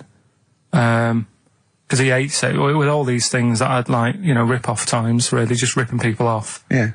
So it sounds a bit stingy, that. But fair enough. Well, no, I mean, he's right. Yeah. He's right. It's just, because fellas aren't bothered about getting cards anyway, are they? But the other thing that he noticed, helping out the flower companies, the Princess Diana thing, when she... Oh, sorry. Yeah. Jesus. God. So when... Karl, what do you mean? What do you mean? That's what he said. He said, "Oh, I nearly swore then because I was. You surprise me all the time. No, I'm but just, that is incredible. Sorry, what? I don't understand. What are you talking all about? the flowers that were sort of sold that day. Right. Or for people to leave as a commemoration or something? Yeah, they made a mint, didn't they? Who did? Flower companies. Right. So what are you saying? He was just saying, makes you wonder. What, whether About what? it was Interflora behind the hit? Oh. So it's a conspiracy. It's a conspiracy by the flower I companies. would love to see you and your dad just sitting at home watching a bit of Channel 5 when apes go mental, right? With your roast dinner. When's that on? And then talk like, well, yeah, you know, kill Diana, don't you? Flower company's son. Right, quite right, Dad, you're not wrong. What are you talking about? No, I'm not. I'm just saying it's like you were saying about the cards. On Father's Day and that. It's just a bit too much of a weird. coincidence. Too much of a coincidence. I'd be interested to see sort of like the business graph. Sure. On how the companies were doing. Then suddenly, Yeah. Yeah. But then by the same token, Elton John, he had the biggest selling hit record, didn't he, off the back of that? I mean, so is he incriminated as well? if you want, I mean. It's a conspiracy theory you've not kind of analysed terribly closely. You've put it out there, and if people maybe who are investigating want to kind of add that into their inquiries, then they can. Yeah. Sure. But, no, that's all I'm saying. I'm just, because it's always the same thing, isn't it? Like, I was out shopping the other day, treating Suzanne like I do. I like spending money and that. Yeah. I was in WH Smith's. Yeah. Classy. Was it a big birthday? Was it? Was it a 30th? No, I was getting a. Was it 2 biros for the price of 1? I was getting a card for my dad for Father's Day anyway, because I'm seeing him. Yeah. Big Toblerone. Yeah. There was a giant who is it who said Father's Day? They love a Toblerone. I've never understood Toblerone because the only time I see Toblerone is in airports, Yeah. right? and mini bars. That is what the small Toblerone is for the mini bar in a hotel, 3-star upwards. And the big Toblerone. Well, the big Toblerone is a gift, isn't it? It can only be a gift. You wouldn't buy a big Toblerone for yourself. Yeah, a duty-free gift. The Toblerone. It's next to, Chanel No. 5 Toblerone and a bear. But who specifically would you be buying that Toblerone for? I don't know. Someone who's clearly never had it before and would think it was interesting novelty. Yeah. Well, this gift's interesting. I'll tell you what, though, Toblerone is brilliant. I mean, if whoever makes that, if they want to send sort of, some Toblerones, I will eat Toblerone. Well, yeah. I think very much the same about, I think very much the same about fags. And of course, just cigarettes. If you've got any boxes of cigarettes and, that you don't want, duty free or whatever, send them. I'd just like to say that, in no way do I endorse Carl's dad's theory that flower companies were behind the death of Diana. No. Maybe I could say that on air as well, just to save any complaints. I'll tell you what though, talking about fag packets and that, do you know, like now, they've got, if you have these, they'll do you in, sort of thing, on the front now. They've got these special stickers on them. Yeah. I saw a thing in a magazine the other day. In Brazil, it's got, like, pictures of ill people on them. Blimey. That is It's gone really, hardcore over there. That's good, isn't it? But, I mean, to be fair, what more can they do? I mean, there are fag packets now that say these will kill you, and people are still smoking them. I mean, I don't know what they could, I don't think the message is getting through. You could ban them altogether, I suppose. If it seems weird to, sort of like, you might as well sell guns and go, careful, you can kill people with these. Well, ban them then. I'll just be careful. Let's you have your eye out with that. This is poison. This is poison. These are really, really mental poison drugs. You know those people with you ever see them in the street, they're selling fags duty free, obviously. They're just selling them on the street. Have you ever seen these guys? I walk up and down Finchley Road lot because I'm just near my place. And, all these people, they're sort of looking a bit shifty, and then they think that you're maybe a smoker. They just, fags, and they'll open their jacket, and it literally will be like something from, the 1940s. They won't go for you though, do they? No, smoking, it stunts your growth. They know you must have never had a fag in your life. But, I might be buying them as a gift or something because I'm quite a generous guy. But it struck me, I was chatting with my friend about, there seems to be, there are certain people who are very, maybe they have trouble getting work, or maybe they, they're immigrants who've not landed on their feet and they've had trouble, and so there's a couple of jobs they can do. It seems to be there's the fag selling. There's those people I noticed on Oxford Street who bend a piece of wire into the shape of your name. I mean, what kind of a gift is that, really? You know what I mean? I know. It's like they're literally giving them out. Or you can have the bending the name. You can be selling those things that you throw at the wall and they sliver down. At Dover. Yeah. What are you doing? I'm a trained carpenter. Right. Can you write really small on a piece of rice? I could try. Could you write those names on a piece of rice? I could try. It's quite tricky, but what about the rest of your family? Well, that one's only 2, but he could be trained. He's got smaller fingers. Okay. Do you want to sell some knocked off perfume? How about that? Again, we'd like to apologise for any inadvertent racism. Suggestion that Lady Diana was killed by flower companies, or that Steve makes a habit of stealing from cash points. What about XFM 104.9. a picture of Rick Waller on the front of a bargain bucket?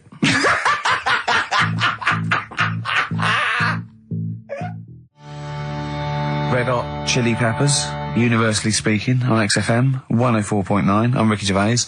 With me, Steve Merchant, and, of course, Karl Pilkington. Now, people come up to me, and they say, is Karl for real? And I go, what do you mean? He goes, well, they want to say, is he that stupid? And the answer is yes, right? Some people think that he's putting on. Some people think that he's a character that we've invented, like we've got an actor in, like he's a Gareth Keenan or a Tim or something. And I go, that we've scripted. Exactly, yeah. No, he's absolutely real, aren't you, Karl? I go, where did he come from? Well, just to tell the story, we came here and, I was much too important to run the desk myself this time round. So they just gave us a tea boy. Steve came in with you, I remember that. Yeah. Why do you remember that? Well, Steve knows. I don't want to keep going over it, but it's just the way he looks. It's just Were you taken aback? A little bit. Yeah. Right. And he's just developed into my favourite thing. I also say that you get bored with, like, battling tops or, pets sometimes. I mean, I love my cat, but he's not as, Colin. my cat. Yeah. Colin. Actually, Carl's away next week. Is he available to run the desk? No. Well, he's actually not as intelligent as Karl, and that's the truth. He's not, Well, marginally. Yeah, but, But, and then in the week, he's like one of those little Tamagotchi toys, Carl, because I have to phone him every day and keep his interest up. Yeah. Like I'd give him an interesting fact. And, I got a book out and I found out I'd call Carl like that. And I thought this was a great fact, right? A 2-day-old gazelle can run faster than a racehorse. Right? I thought that was incredible. Sure. Okay. So I phoned him up, I said, a 2-day-old gazelle can run faster than a racehorse. He went, what does it do after that? I went, what? He said, well, how fast can it run when it's adult? I went, well, even faster. He went, oh, I thought we could just do it then, but then it sort of lost it. I went, what are you talking about? I went, you know, that's incredible. A 2-day-old gazelle can run. He went, well, no, that's what they do. I went, what? He went, that's what they do, isn't it? I went, what do you mean? It's 2 days old. Right? He went, yeah, but a 1-day-old fly can fly. I'm 30 and I can't fly. It's not what I do. Right? And I went, right. He went, a jellyfish can hold its breath underwater for hours. I went, it doesn't hold its breath, does it? It hasn't got lungs. So he went, what? I know I had him. He went, what do you mean? I said, well, they don't breathe, do they? He went, what do they do? I went, well, they get oxygen directly from the water via osmosis straight into their cells. And it just went quiet. And I went, a 2-day-old gazelle? And he went, yeah. Do you know what I mean? He was just thinking about the jellyfish. Yeah, I know. He was looking up osmosis, and then he was thinking about the jellyfish. But I just think, I mean, if Bambi's anything to go by, this little gazelle spends a whole day trying to stand, and the next day it enters the derby. And you don't think that's incredible? Yeah. See, you know the sort of things I find incredible. Go on. Mirrors. Shiny objects. Kettles. Yeah. Oh, God. Well, listen, remember the time when I told you about the baby that had a baby? The baby that had a baby. The baby that had a baby? Yeah. It's happened again. No, it hasn't. Well, it didn't happen the first time. It was in the papers, I think, on Monday, in all the tabloids. So it's a twin where one has grown and the other one is still at a fetal level. No, it wasn't, though. It had grown. He was saying to his mum... who was saying to his mum? The little kid who was 7 years old. And he kept saying... Yeah. He was pregnant. And he was pregnant? Yeah. I know.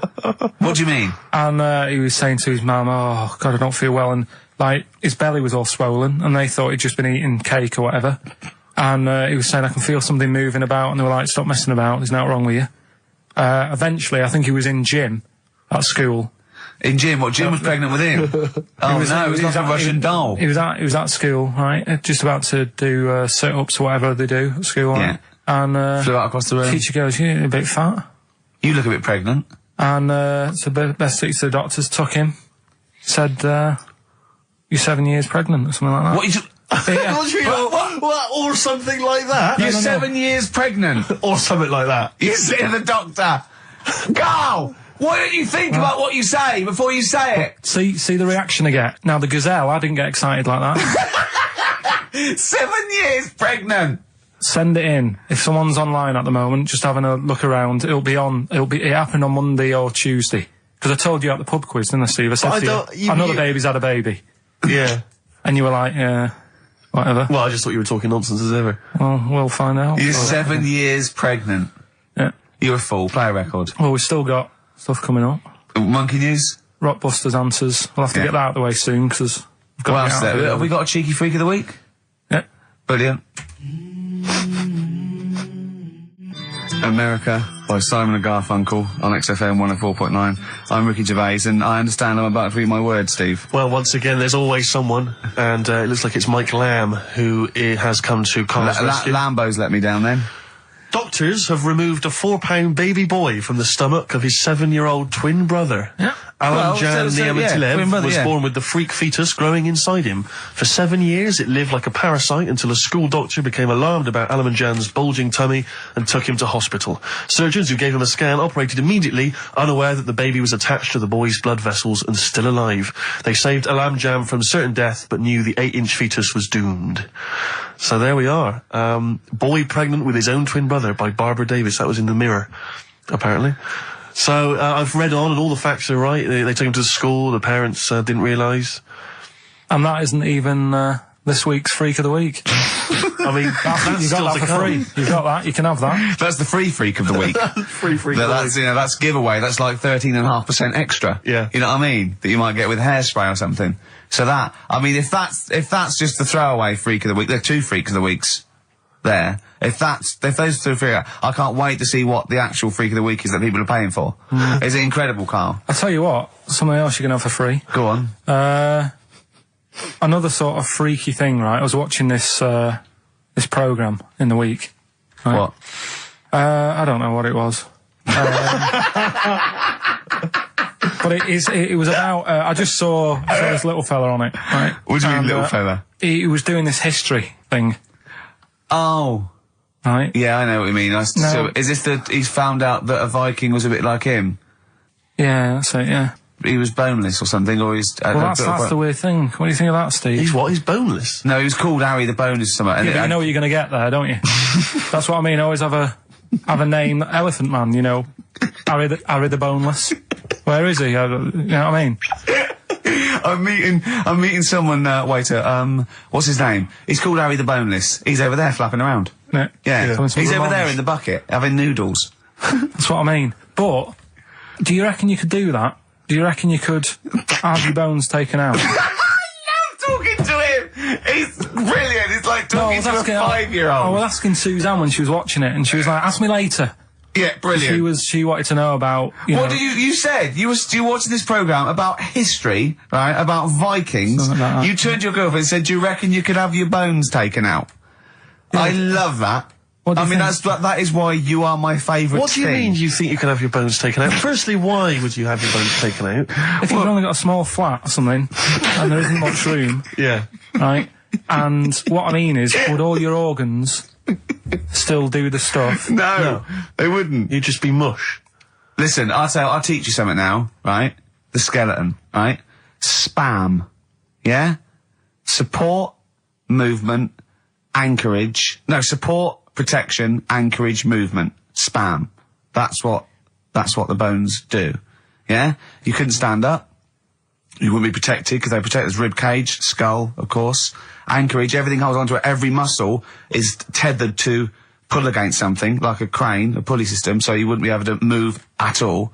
Do you know what I mean? So you'd be in a bucket. There'd be you'd die immediately, obviously. No, you can't have your bones taken out, Karl. I mean, why do you need to ask that question? Sorry, but Boneless Bob, or whatever his name was. Harry the Boneless. he presumably didn't have any bones. I mean, that's why he had that name, obviously. No, he did. No, he's got the name. Yeah, exactly. No, he was just... I've had an email here from Graham, old Ken Rowe. He just says, I had a dream about Karl last night. Can I sue? I've no idea what he looks like apart from the boldness, and yet he turns up in the middle of my dream. I don't need this, it's harassment. Yeah. But people are having dreams about you now, Karl. It's like you're one of something that was created by the Brothers Grimm. I had a dream. You know when people used to have anxiety dreams, they had like an exam or something, like you suddenly go to school and you realised, oh my God, you didn't have your trousers on, or I had an anxiety dream. I assume we started off in anxiety dream about The Office, about filming The Office, and we had to film in HMV, but someone hadn't cleared it, and so we had to find an R price. And I went, oh, okay, that'll do. And as I was walking there, right, I didn't have any shoes on, which is like an anxiety dream, but I looked down and I went, so what? Yeah. So I'm so lazy now, I think even anxiety dreams don't kick into me. I'm not sure that's a dream. I think that's just a memory. I wouldn't be at all surprised if you turned up with the film with The Office. Yeah, with no shoes. We don't need shoes. When we were originally doing the pilot for the very first series, obviously Ricky's the main character, he's in it all the time. It's obviously important, this is our big chance to get something made for TV, it's going to launch our careers. And I turn up on the Monday, he's twisted his ankle. He has to be wheeled around in a wheelchair because he went out jogging, stepped on a tin can in the street and fell over. Who left that there? Like a 40-year-old man with brittle bone disease, he just twisted his ankle and he was out of action. It was pathetic. Yeah, that was the pilot. Absolutely pathetic. But I still turned up, Karl. That's the sort of trooper I am. Well, yeah, but you moaned the whole week. Well, it hurt. Well, I didn't like having to go around in a wheelchair, did I? It's not pleasant, but... In a weird way, it taught me all the problems. Do you have anxiety dreams, Karl? Do you ever lie awake worrying about stuff? Because I have a lot going on in my head. Yeah. I don't have that. What do you do, rent it out to people? Is it two monkeys swinging in a tie at the moment? Yeah. I just don't have that many dreams. No. I love that. I love the fact you don't have that many dreams. Well, you haven't had a decent night's sleep since you were 14, according to you. 12. Really? Yeah, so I remember I know once- what you meant. I know what you mean though now, when sometimes you're so tired, because I'd forgotten that. You're so tired and you think, well, I'm so glad I don't have to go out tonight. I'm going to go and just lay on the couch and then go to bed. Yeah. Have you had one, Steve? Have you? Anxiety dreams, I do have them periodically, yeah. It used to be a lot of, things like running to get to school in time, but, suddenly your feet are running in treacle and you can hear the school bell and you I can't haven't had get them for there, years. I just haven't had an anxiety dream for years and years and years. Don't know. I just don't care. No, you just genuinely don't care about anything. This is the problem. You've just got to a point now where nothing bothers you, really. It's like you're just too lazy and disinterested in anything. This show, your career, my career, Karl. No, I never give up on Karl. So, Karl, so this little Harry the Boneless, what was your point? Was that really your point? You wondered if you could live without bones? Yeah, I saw the little fella on this programme. And The presenter? Yeah, and he was a small fella and he was talking about Harry the Boneless. And I thought, that's interesting little bit of science stuff. Yeah. Yeah. Well, yeah, that's about it on him, really. All right, well, that's just another bonus cheeky freak of the week, isn't it? That's not even the freak of the week either. No. That's still to come. So you've had a pregnant Siamese twin. It's been mad in You've the had a freak boneless week. fella and another fella talking about him. They're not even involved in freak of the week. No. This is getting mad. Play a record. Let's play a record. Let's have cheeky freak of the week afterwards, shall we? Yeah. Current single from Nick Cave. Can we do monkey news first? I'd rather have a cheeky freak of the week. Nick Cave and the Bad Seeds, He Wants You. Brilliant. On XFM. Yeah. So, Karl, off you go. Well, we're not going to do freak of the week here, Okay. right? Because we've done quite a bit of that in the last 20 minutes. We've Right, so OD'd move on that. freaks, you think? Yeah. Sure. We'll just shift it a little bit. Okay. And I don't, like I keep saying, don't want people to be thinking we're sort of taking the mick out of anyone, No. right? Because we're not about that. I feel like I can do a little bit of it because I work with you, Steve. Yeah. Right? Sure. It gives me that right. It's like a care worker. Yeah, I understand. Well, it's like that thing of you can't be homophobic because I've got a couple of gay mates and Sure, stuff. sure. I think sort of gives me that edge, Yeah. right? So you're not freakophobic because you work with Steve? Yeah, that's right, yeah. So, yeah. Okay. Well, by that token, I should be able to sort of slag off, the mentally ill. What do you Or mean? at least mentally handicapped. Now there's a term you don't hear very often. In 2003, there was the mentally The mentally handicapped. Isn't that what it was? I don't know where to start. But I I'd mean, like to something- apologise for the Lady Diana stuff, the term mentally handicapped, and any inadvertent racism that we may have stumbled What's over. the actual term then? Is it retarded? Right. Right, come on now. Oh, chimpanzee that! Monkey news, earlier than usual. I'll have to save this link now. Monkey news. We've done a lot of stuff, right, on monkeys. And most of it has been... Is bollocks. no, has been like happy stories. Oh, is this it's not... Is this going to be like our tune? Our monkey tune. Simon Bateson, welcome to our monkey tune. No, Go on. but do you know what I mean? We've done stuff about a monkey that robbed a bank. Yeah. Why is that happy? He had a great life after that. Right. What, in Marbella? Yeah. Right. We did the one who saved someone's handbag in a railway station. We've had a lovely marriage, couple of marriages. Couple of marriages. Couple of monkey marriages. Yeah, There was the one who got a job in a railway station. yeah. The hairdresser. The one who set up a business in Spain. I don't even remember that one. that one either. But, yeah, I'm willing to believe that happened. Go on then, Karl. But anyway, yeah. So today's isn't that happy really. It's about some monkey. I think it was a chimp. Who's an ape? Go on. He tried to. I mean, the story sets off at a sort of a weird thing. Yeah. It's something about he went to Russia to do some business. What are you talking about, Karl? It jumped past that bit though. It didn't start there. What are you... Do you know what I mean? It didn't tell you what he was doing. It just said, "There's this monkey went to Russia, To do some business. I know. do some stuff, I don't know. bit of what- monkey business." And anyway, didn't work out. So, they were furious. We wanted a surgeon. You send us a monkey. Anyway, ended up being homeless. Oh. No, you're It's always joking. taking a turn for the worst. What, couldn't even get into like a tree hostel or anything like that? That's the problem. And, God. ended up homeless. Got in with some tramps. I don't know where to start. Come on. Yeah, so he's knocking about with some tramps and stuff. You know, sharing drink and what have you around a little fire. They broke into some home, not sort of squatted. Right, so Into not the flat. homeless anymore. Problem was, he had a roof over his little area he had. Yeah. And he goes, oh, this is good. This is, we're having a good time. This is sorting me out. Yeah. He had his He said mate. that in Russian, though, didn't he? What was he eating? I don't know. It didn't say. But they're in this house. Well, he could only be eating sort of like, fruit, nuts, vegetables. I mean, they classically sort of don't eat, pork pies and. But they've got drink McDonald's coffee. in Moscow now, so. Sure. You probably chopped down on that. Yeah. Anyway, there was a bust. I knew this was coming. There was a bust in the flat that they were squatting in. All the other tramps sort of knew what was going on, legged it, left little chimps out there, got arrested. And they thought it was a real fella at first. They were like, get him, he's obviously just a scruffy bloke who hasn't had a shave and stuff. Yeah. Yeah. Hasn't shaved his back for a while. Or his face. Yeah. His head. Got him down the station. And the boss was like, what's going on here? We've got a monkey here. He was like, what?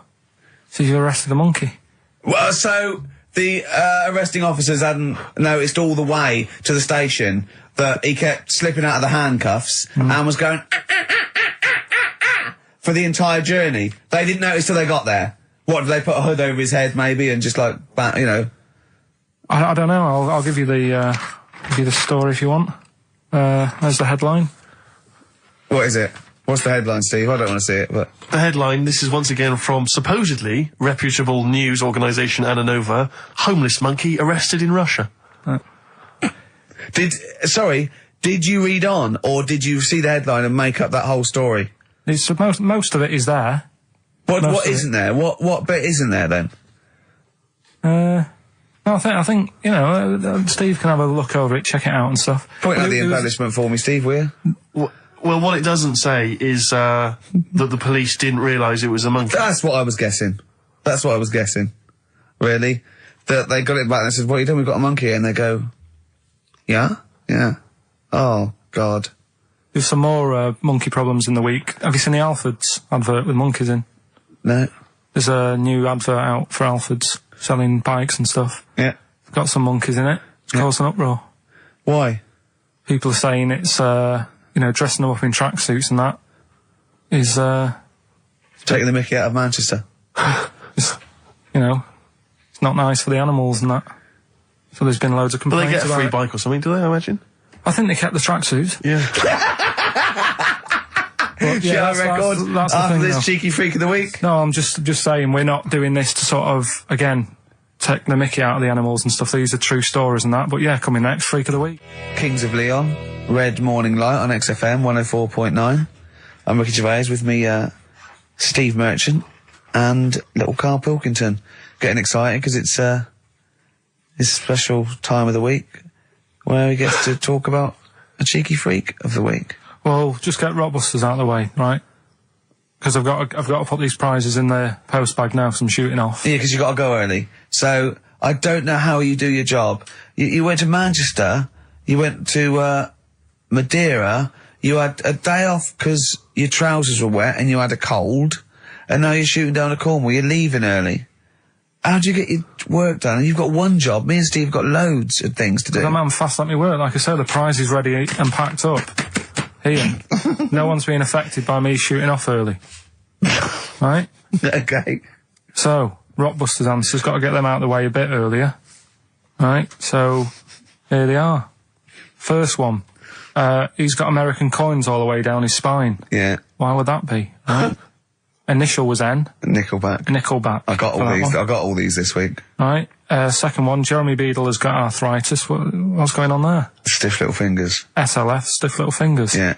And the third one, Foxy, Shipman, and No, and a country and western singer, you said. Now, what's the initial? SD.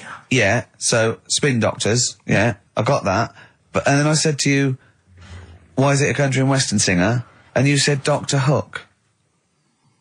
Why is it Dr. Hook? Why does that give anyone the clue Dr. Hook? A country and western singer.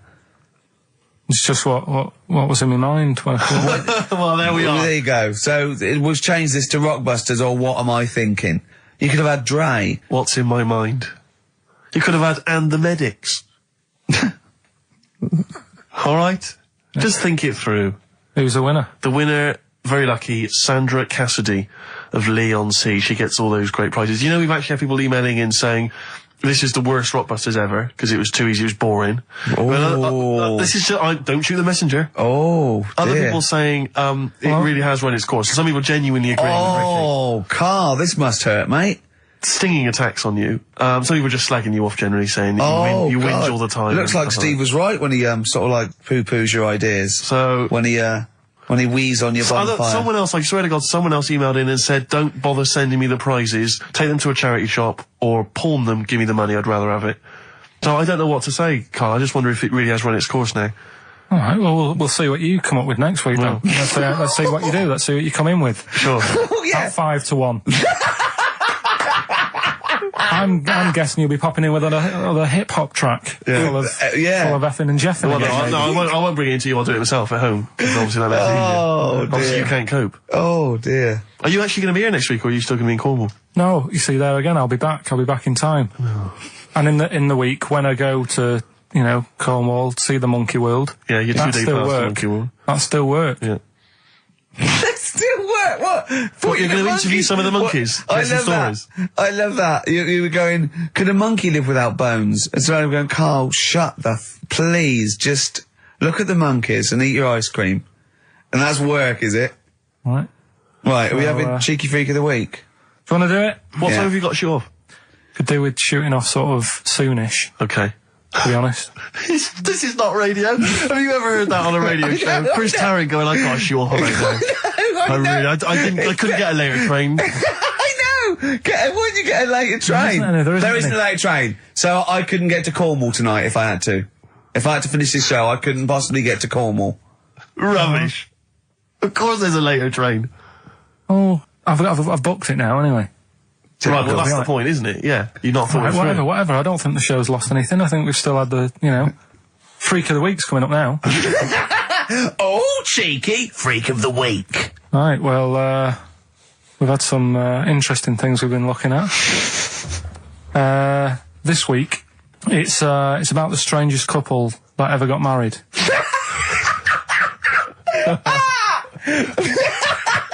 and we've had 2 sets of chimps, so it's stranger than that.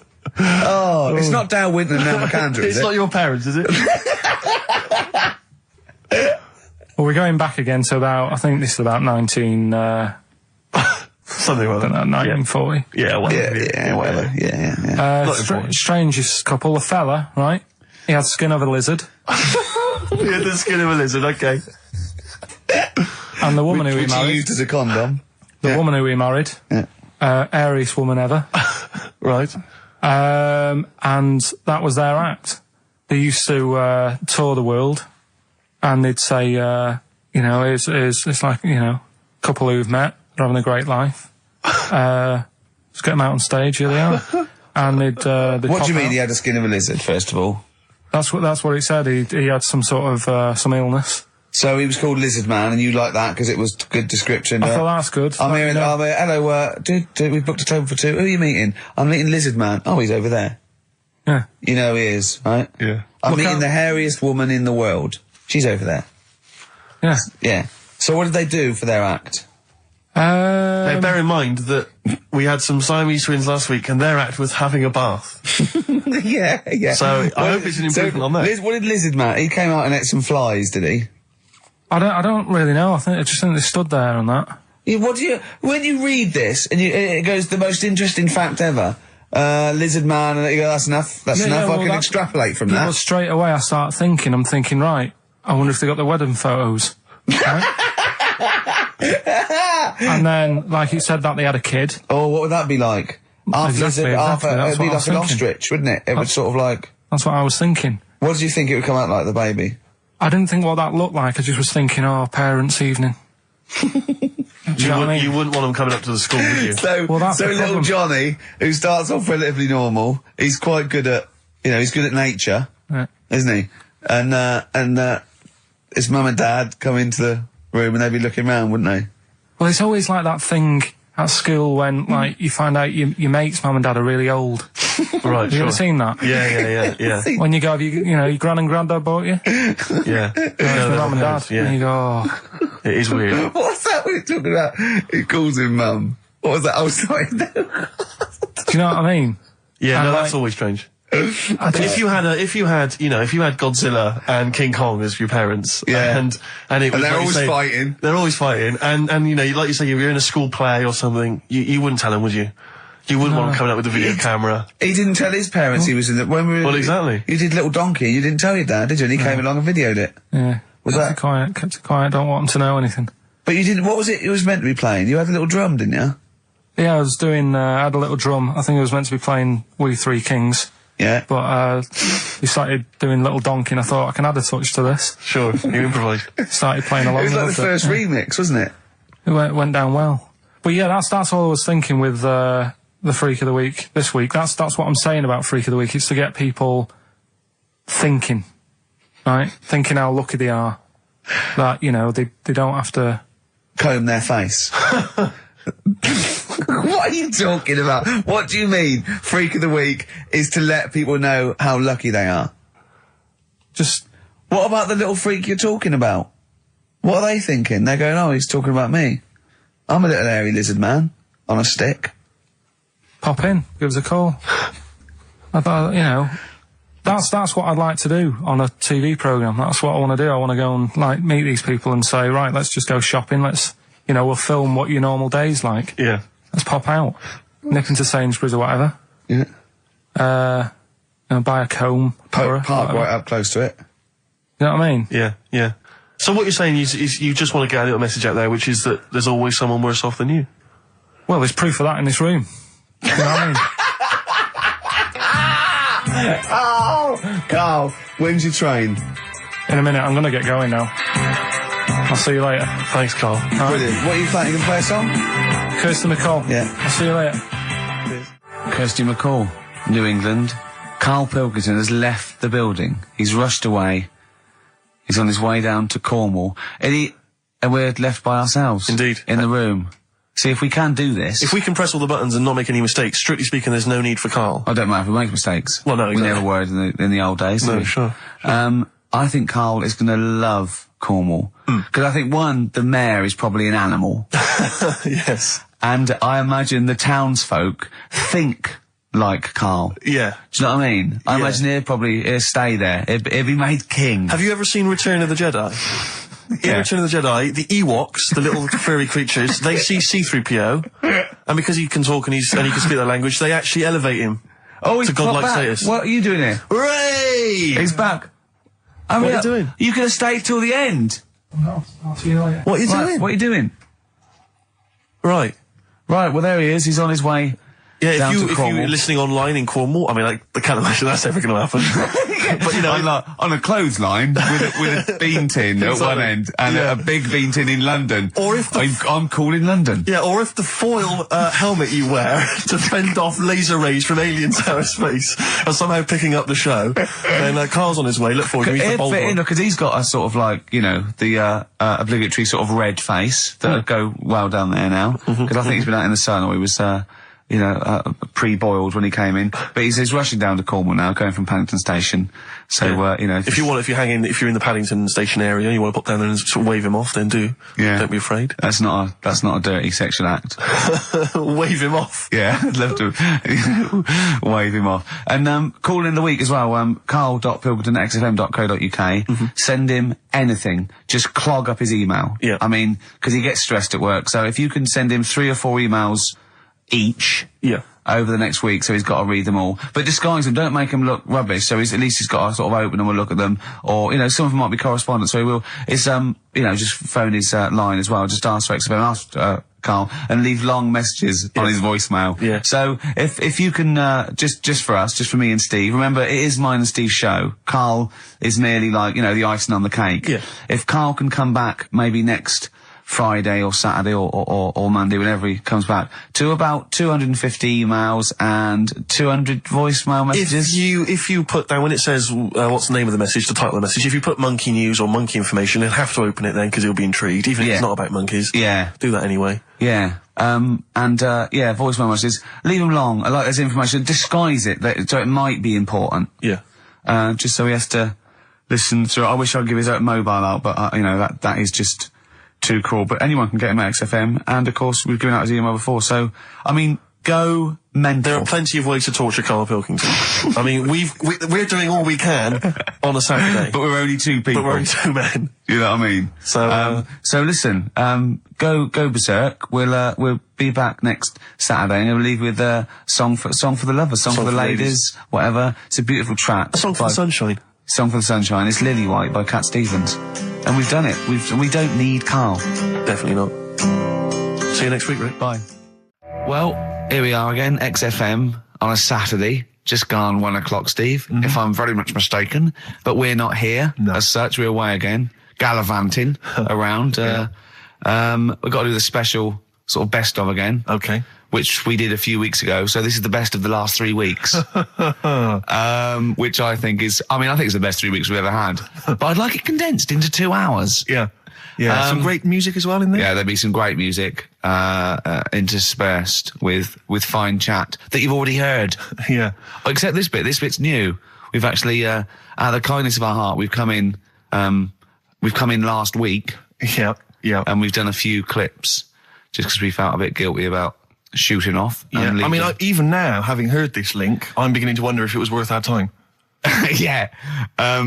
Well, should we play a classic link? Let's play, what, from the last 3 weeks? After this is Feeder. Alright, so, here's the first bit. Now listen, I'll give it this one. This is an easy one. Now just think just what it means. They're not that hidden, they're not that cryptic. Just think what this means, okay? Okay. When the Hares addressed a public meeting and claimed that all should have fair shares, the Lions answered, "A good speech, hairy feet, but it lacks claws and teeth such as we have." How would you use that? No. What do you think that means? This is translated from the, I don't know, Greek or something, I don't know. It was Aesop. Where's he from? Greek. Yeah. So shall I do it in my own language? Okay. So what would happen if there's hares and they have a meeting in the jungle with like loads of lions and go, "Hey, hold on, wait a minute. I think we should all be equal and share everything, all right?" And the lions go, "Well, yeah, it's easy for you to say. We've got claws and teeth." Yeah. What does that mean? It's saying like, of course the hares want that because it's better for them. The lions get nothing out of it because they're already king of the jungle. That's right. So it's negotiating from weakness. Anyone can negotiate from strength, but negotiating from weakness is it'd be lovely. It's a lovely utopian look at the animal kingdom. But the way you said it is better than the way they worded it. Well, that's because Ricky's very much the modern Aesop. I mean, many people have thought that. That's why he's getting a lot of awards with the TV show. For him, that's a fake. So look, I'll take that home and read ones you like and tell me about the ones you like, ones that click. I don't care if you only come in with like one or two. Go, I'll tell you what, Rick, that's there's one thing that I've learned from that. Because sometimes you can know all these phrases and until something happens, you don't think, everyone's heard, to, I don't know, to err is human, to forgive divine. And then something, might happen. Do you go, oh, that's what that means. That's amazing. So, Do you know any, Steve, offhand? Wait, what's that? A fable. Well, I would imagine that the most famous one I've always remembered is the lion with the thing in its hoof. Do you remember that? Paw. The lion, yeah, with the spike in its paw, and a smaller animal gets it out for it, but it still attacks it anyway. Well, that's life, isn't it? Well, I read one the other day, actually, which was very interesting. It was one that the famous film director Orson Welles said. Oh, yeah? Which he said, apparently there was a bear going across a lake, wading through the lake, and a scorpion said, well, let me go on your back, will you? Come on, just let me go on your back. We'll go across. It'll be brilliant. He goes, well, no, you'll just sting me. You go, don't be stupid. If I sting you, you'll die, and we'll both drown. And he goes, oh, fair enough. Who was doing the stinging? The scorpion. Right, okay. And the bear's wading through the water. Yeah. So the scorpion jumps on the back, and they wade through the water, and halfway across, the scorpion stings the bear. And the bear goes, well, we're both going to die now. He goes, yeah, it's my nature. I thought he was going to say, I can swim. Oh, you're the best. What's the one about... Does that mean anything to you? It's my nature, i.e., that's in my nature. That's the way it is. That's what I do. Yeah, I'm a scorpion. Yeah, one of my favourite ones. These don't mean anything to you, do they? I mean, one thing is you're not impressed by them. They're all right. What about this? What about this one? Don't trust bears. Here's one of my favourites. What? He said, well, why not just say, don't trust bears? The bear's the one that was too trustworthy. Don't trust scorpions. Yeah. Right, here's one of my favourite ones of all time, okay? A lion is dying. It's an old lion. He's in the front of his cave, and all the animals come around, like the foxes and the hyenas and the rabbits, and they're all taking the piss out of him, and they're laughing at him, and they're laughing and going, you can't fight us now. And just before he dies, he goes, fine, but I was a lion once. What does that mean? Don't know. Well, he's saying it's better to have lived and had what I had, because I was great, if only for a short time, and you lot are still alive, but you're nothing. You're rabbits and hares. I was a lion once, so I'm Are they happy. always using animals for these stories? Well, yeah, I could change it to refrigerators and household appliances if it would make it help, but animals, I remember the one about being ill a lot, and you say something about go on. If you keep doing that, if you keep having time off, well, I won't believe you. That's the boy who cried wolf. Is Yeah. that right? Yeah. Do you know that one? Have you heard the famous one? This is probably the most powerful one. When you're pulling a face, and they say, well, if you Wind keep doing that, the wind changes. I've You'll heard stay that. like that. Because that's scientifically proven. That is. That can happen. That can happen. Should we have hip hop hooray? Yeah. Are you queued up for that? No, but go on, you... Carl, sort it out, mate. I was going to... No, come on, this is what I asked you to play, mate. If you've not, you're getting too big for your boots now with your showbiz lifestyle. You're not paying attention, are you? You're not playing the record we want you to play. Heat magazine's favourite. Yeah. Okay, so, you dropped that. the You'd CD be now. very That was sad. clumsy. Oh. You're, with the big I name can't DJs, believe you're not... doing. Oh, fables are great. He's not impressed, is he, Rick? No, I am. I mean, once I take this book home tonight and that, have a read, I might change my mind on them next week. You're coming all stressed. I'm not impressed with the ones you've been talking about, I must admit. Okay. Coldplay, The Scientist on XFM 104.9. Right, competition, isn't it? No, it's Educating Ricky Part 2. Oh, is it? Yep. I wasn't even listening. He's doing all the work, I wasn't even listening. I want to spill some water down that. Right, what's this one again then? Right. What's the teaser headline? Teaser headline is, What's Tomato with You? Brilliant. Yeah? Go on in. How excited were you when you came up with that? You couldn't wait to come in and tell us, could you? I think it's a good one because you won't forget it now, will you? Okay. I mean, like the worm one. What's so special about the worm? A lot of people think that if you cut a worm in half, two worms will grow, but no. What happens is if you cut the head end slightly nearer the tail than the head, the tail will die, but the worm with the head will be okay. So, it's exploded a myth, and it taught me something. Right, so the second one, part 2 of Educating Ricky. What's Tomato with You? Yeah. What this one's about is, ages ago... This is scientific. There's never a date. There's never a country, a location. Okay, settle down, children. This is A-level history. Right. Once upon a time. Yeah. When a mental place with swords was a king. Forget his name, but he was a loony. And it was literally ages ago. Yeah. So, good luck in the exam. Yeah. Right. So, all right, many years ago. Oh, yeah. Yeah, cleared that up. Go on. They thought tomatoes were poisonous. Right? Okay. Because what Hold on, are they going to be proved wrong at the end of this story? Well, because I don't want to give away the ending, but is it something to do with are they poisonous tomatoes? No. Oh, you're having a laugh. I don't believe it. Go on. They could have been eating tomatoes all this time. Oh, Steve, what's tomato with you anyway? Okay, so think a minute. What's Let's just tomato with you? recap quickly. Many years ago, when people thought tomatoes were poisonous. Yeah. Go on, Well, they didn't know they were poisonous then. because they were still eating them. But what was happening? they're not. was- But they're not poisonous. but hang on a minute. All right. And it's not. I'm just going to listen. I'm not even going to talk. okay, I'm not going to tackle it So, anymore. if you remember, years ago they didn't have like pottery plates. they had lead plates, right? What are you talking? Just let him talk. Sorry, what year is this? Let him talk. Come on. Plates made out of lead, and Right. what they'd end up doing, they'd say, right, do you want a tomato? And they go, yeah, all right. And they'd put the tomato on the lead plate and cut it. And because of the acid in the tomato, right, it would sort of make the lead runny, and the lead would go into the tomato, and they'd say, oh, it's lovely this, and they'd be eating it. They'd get food poisoning, lead poisoning, what have you, and they'd be really ill.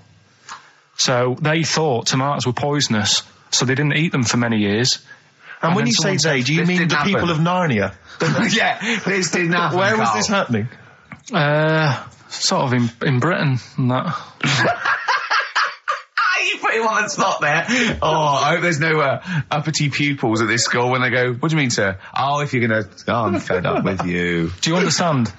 No. So the No, you've got... No, right, okay, first of all, Carl, where'd you get this information from? Where did I 14 get times that? as well? Do you know? You can't remember. I don't know where I got that from. I don't know where I got it from. But why don't you think that makes sense?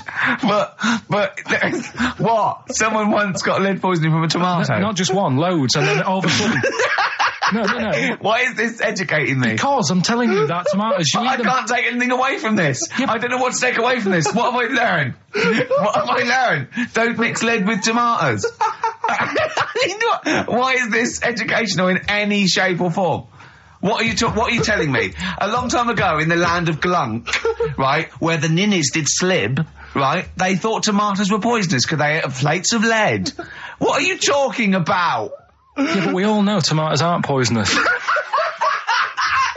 that what we're taking from the story? Is that the moral of the story? Don't believe these people that I'd never heard of before. What are you talking about, Carl? I think it's a bit weird. It's a bit weird, yeah. It's the same people that were spreading those malicious worm rumours. My hangover's coming back. I've got to get some water. Play a record that was rubbish. There's that one that a bloke, right, was going to get a phone call at 4 o'clock to find out if his business was, okay, right? And if he didn't get the phone call, he knew he was broke, destitute. So dead on 4 o'clock, the phone didn't ring, so he went up to the roof, his office, and he jumped off to commit suicide. And as he was passing his window, the phone was ringing. Oh, no. Carl, it didn't happen. Didn't happen. Think it through. Think it through. Who told that story? Who told that story? As he hit the pavement at 120 miles an hour. He's the only person who could have known that series of incidents. Also, why didn't And he he's wait? dead. As his life's at stake, why didn't he wait till 5 past? I said I'm going to give it 5 minutes just in Just case. in case the lines are busy. Yeah. And what sort of bloke goes out, I'll call you at 4, okay, if your business... Well, call me anyway. No.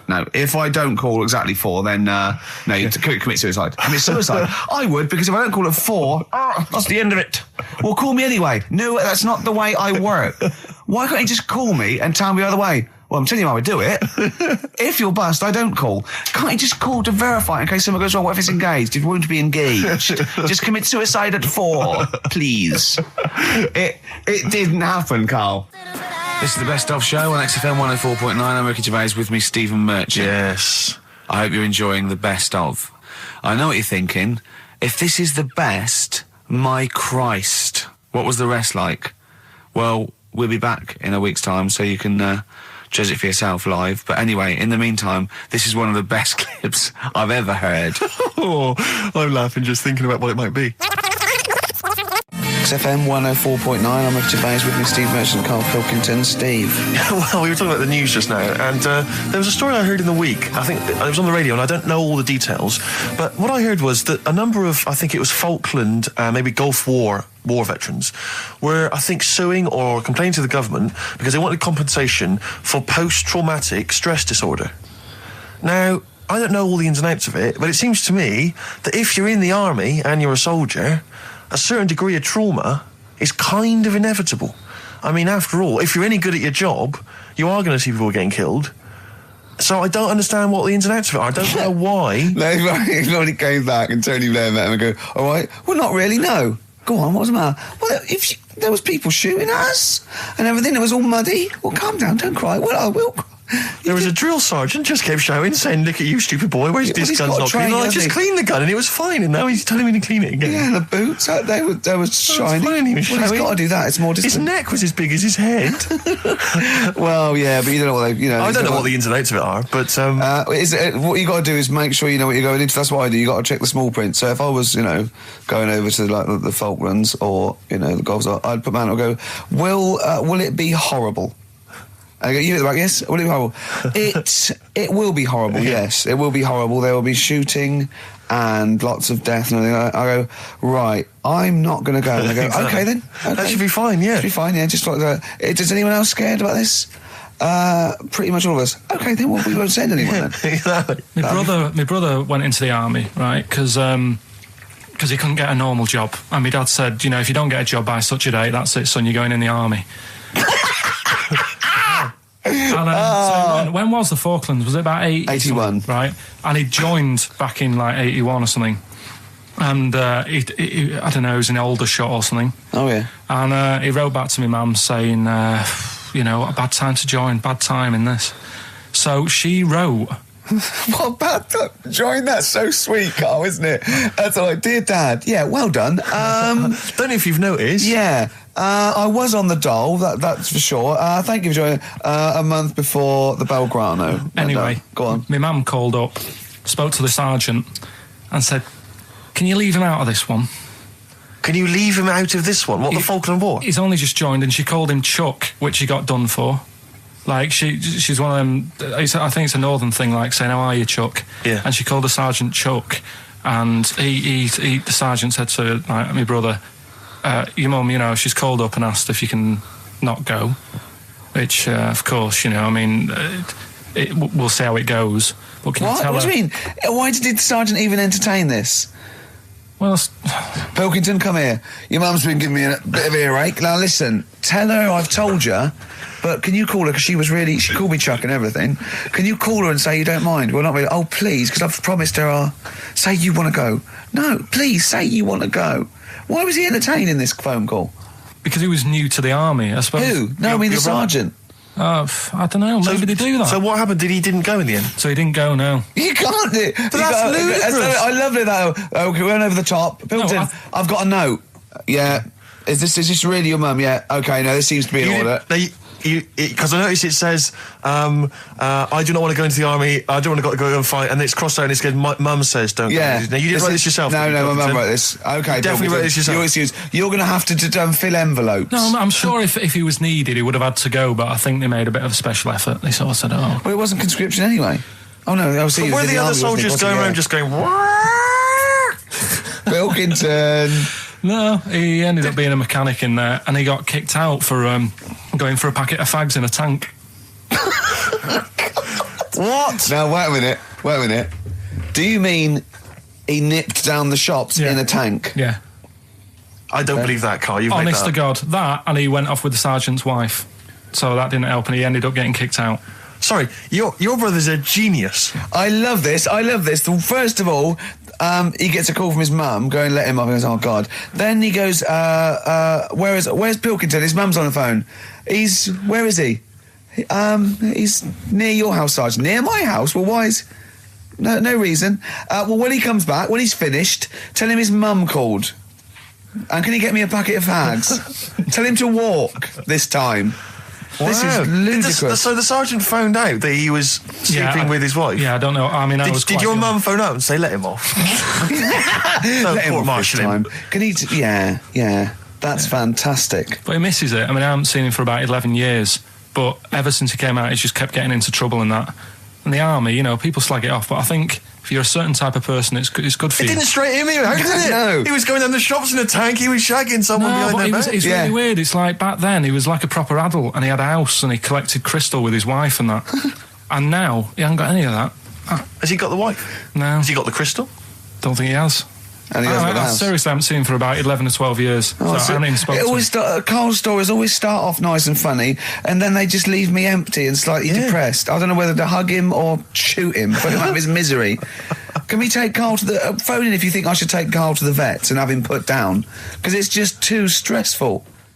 Carl's getting very excited, as we all are, about his new... Should we let him do a little taster for us? Well, I'm very excited about it. I mean, So the gist of it, what is it? What is it exactly? Right. Is it a game show or is it a competition?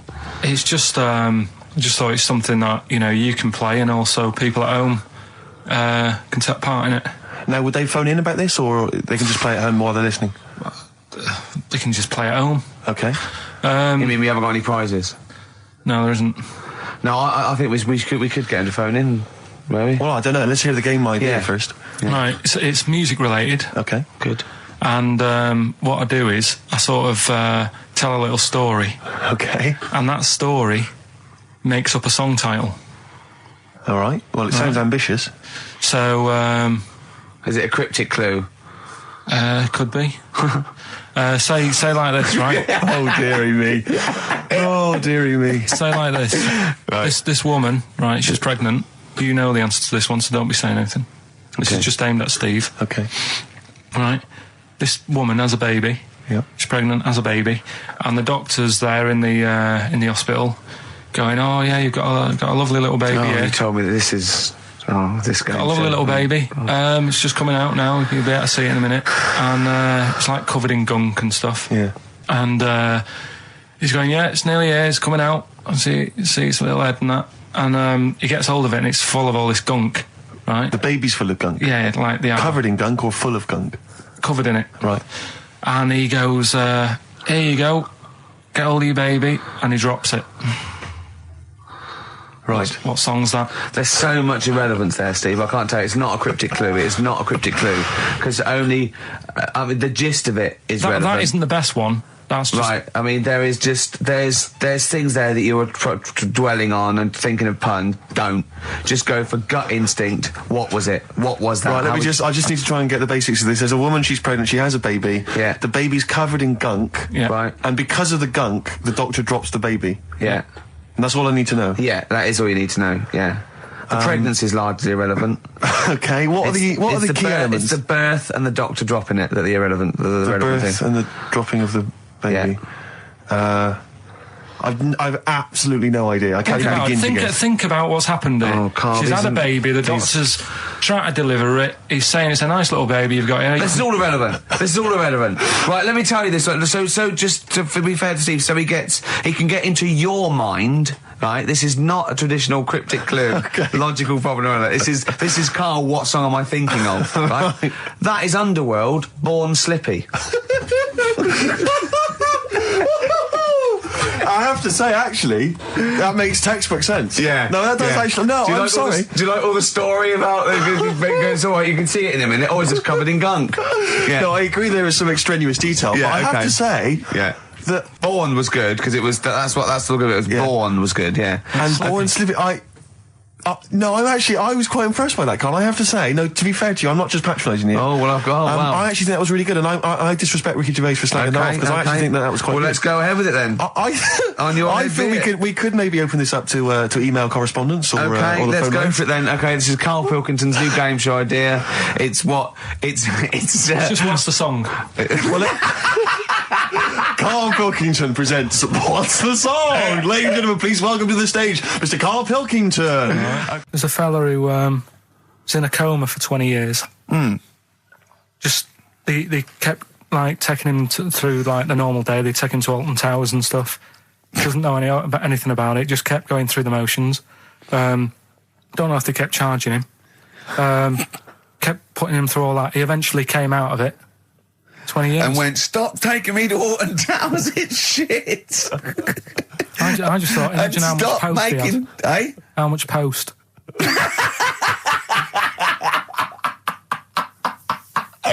Oh, Did you read about that guy in the paper, Carl? He, sorry, on the internet. He in about, I think it was about 1984, 85, he had a terrible car accident. But this must be it. He went This into a coma. This must be what he's talking about. Well, they didn't take him to Alton Towers. Of course they didn't. But you've got to try and decipher the truth from the conjecture, from the thing that I mean, don't forget, Karl realises that he's had a dream. He talks to Suzanne and goes, that was good, wasn't it, last night we were in the plane? She goes, no, that's a dream. He goes, oh yeah, where's my cornflakes? You got to, you know what I mean? I can now decipher what he's actually seen, what he's read. But go on, what did you... Well, I'm assuming it's the same guy. It is the same guy. It was a guy in some small American town, and he'd had a car crash and he'd gone into a coma, and his wife had left him. She'd gone on with her life because he'd been in a coma since then. And he had just woken up recently. Marriage wasn't working. Marriage wasn't working. He just wasn't paying enough attention. She was pregnant at the time, and so now his daughter is basically the same age as he was when he went into the coma. And he's just started coming around. He's just started making jokes. They said, how do you feel? He said horny, which I thought was quite witty for a man who'd been in a coma for however many years. But anyway, yeah, so he's slowly trying to rebuild what life he can. That's what do you make of that, though? Because the thing is that he's missed. Imagine what he's missed, Karl. Imagine the music that he's missed. The Live TV Aid. programs. Missed Live Aid. Live Aid. He missed Phil Collins playing in 2 continents in one day. Which, frankly, I'd be devastated if I discovered that. Missed Bros. Yeah. Yeah, so he doesn't. So he put on ripped jeans and they go passe. They just have to send him a series of those I Love 1986 programs with Kate Thornton filling him in on what he's missed. Exactly. Peter Kay reminding him of space operas. Yeah, he remembers Richard Blackwood those. talking rubbish. Yeah. So extraordinary, though, isn't it, Karl, to think? No, obviously. So had he aged much? Because he hadn't had any problems or anything, no worries.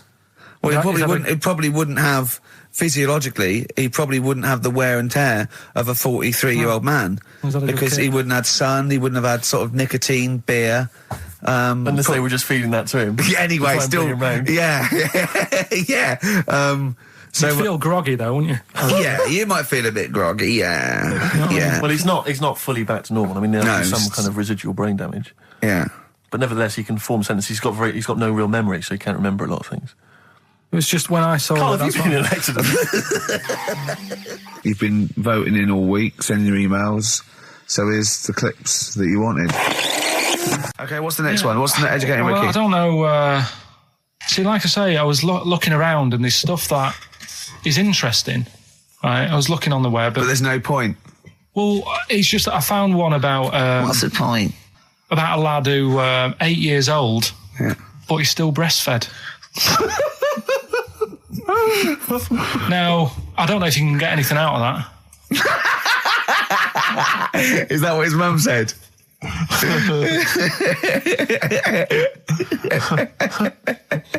What do you mean I don't know if I can get anything out of that? You don't need to. No, it's just that, you know... Where did you read that? That was on the internet. Oh, well, yeah.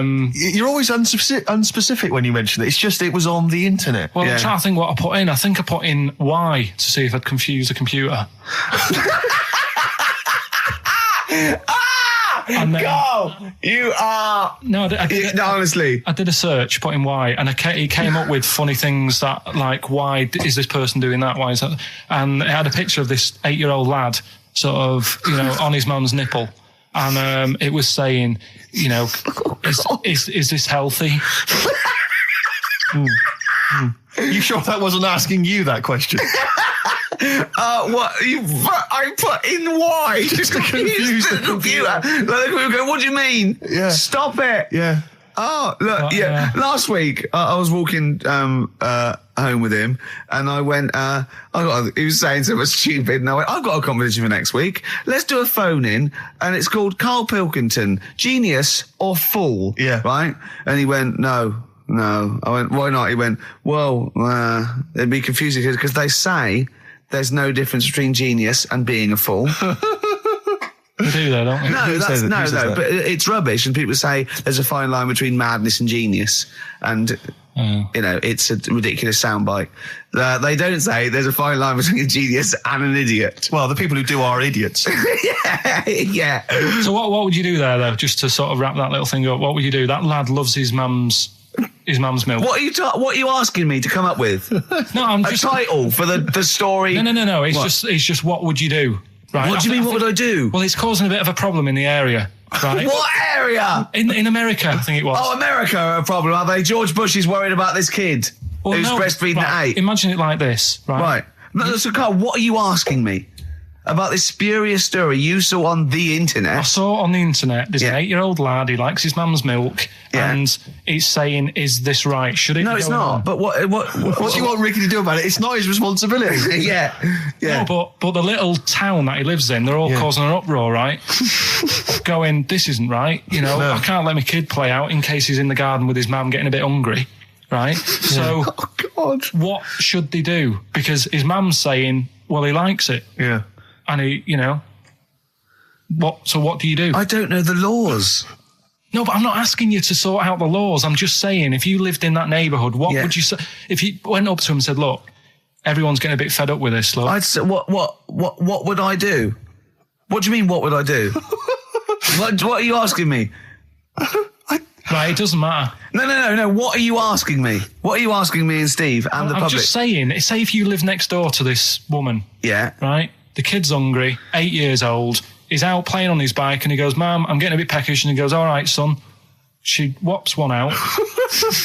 And he starts having his milk, right?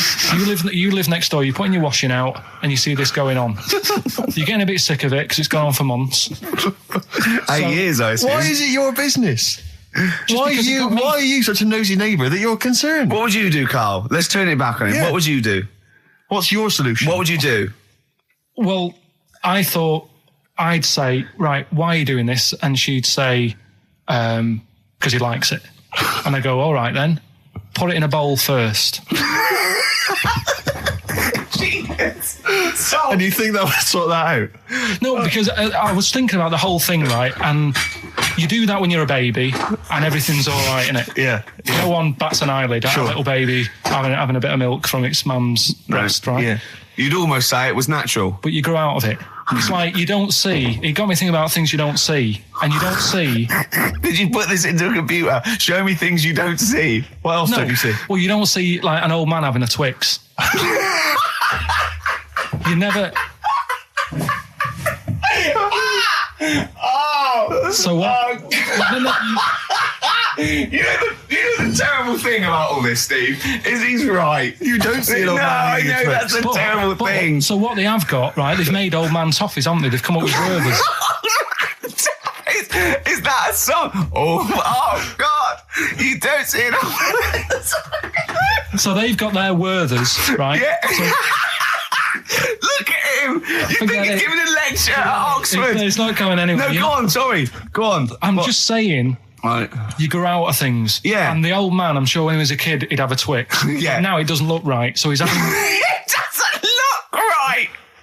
So Right. I don't think Werther's originals were specially designed for old people. I think they were sweets that just happened to have been made for years. That's why old people eat them. Yeah. They didn't go, hang on, there's a market here. I've noticed old people aren't eating Twixes. Quick, let's make some old man sweets. But the little advert, he gives it to his grandson as well, doesn't he? He goes, I have a Werther's original. I So- think it cuts though before he throws it back in his face and goes, get me a Twix. I used to sell mackerel. Did you? Yeah, I had a pet magpie Did you? called Maggie.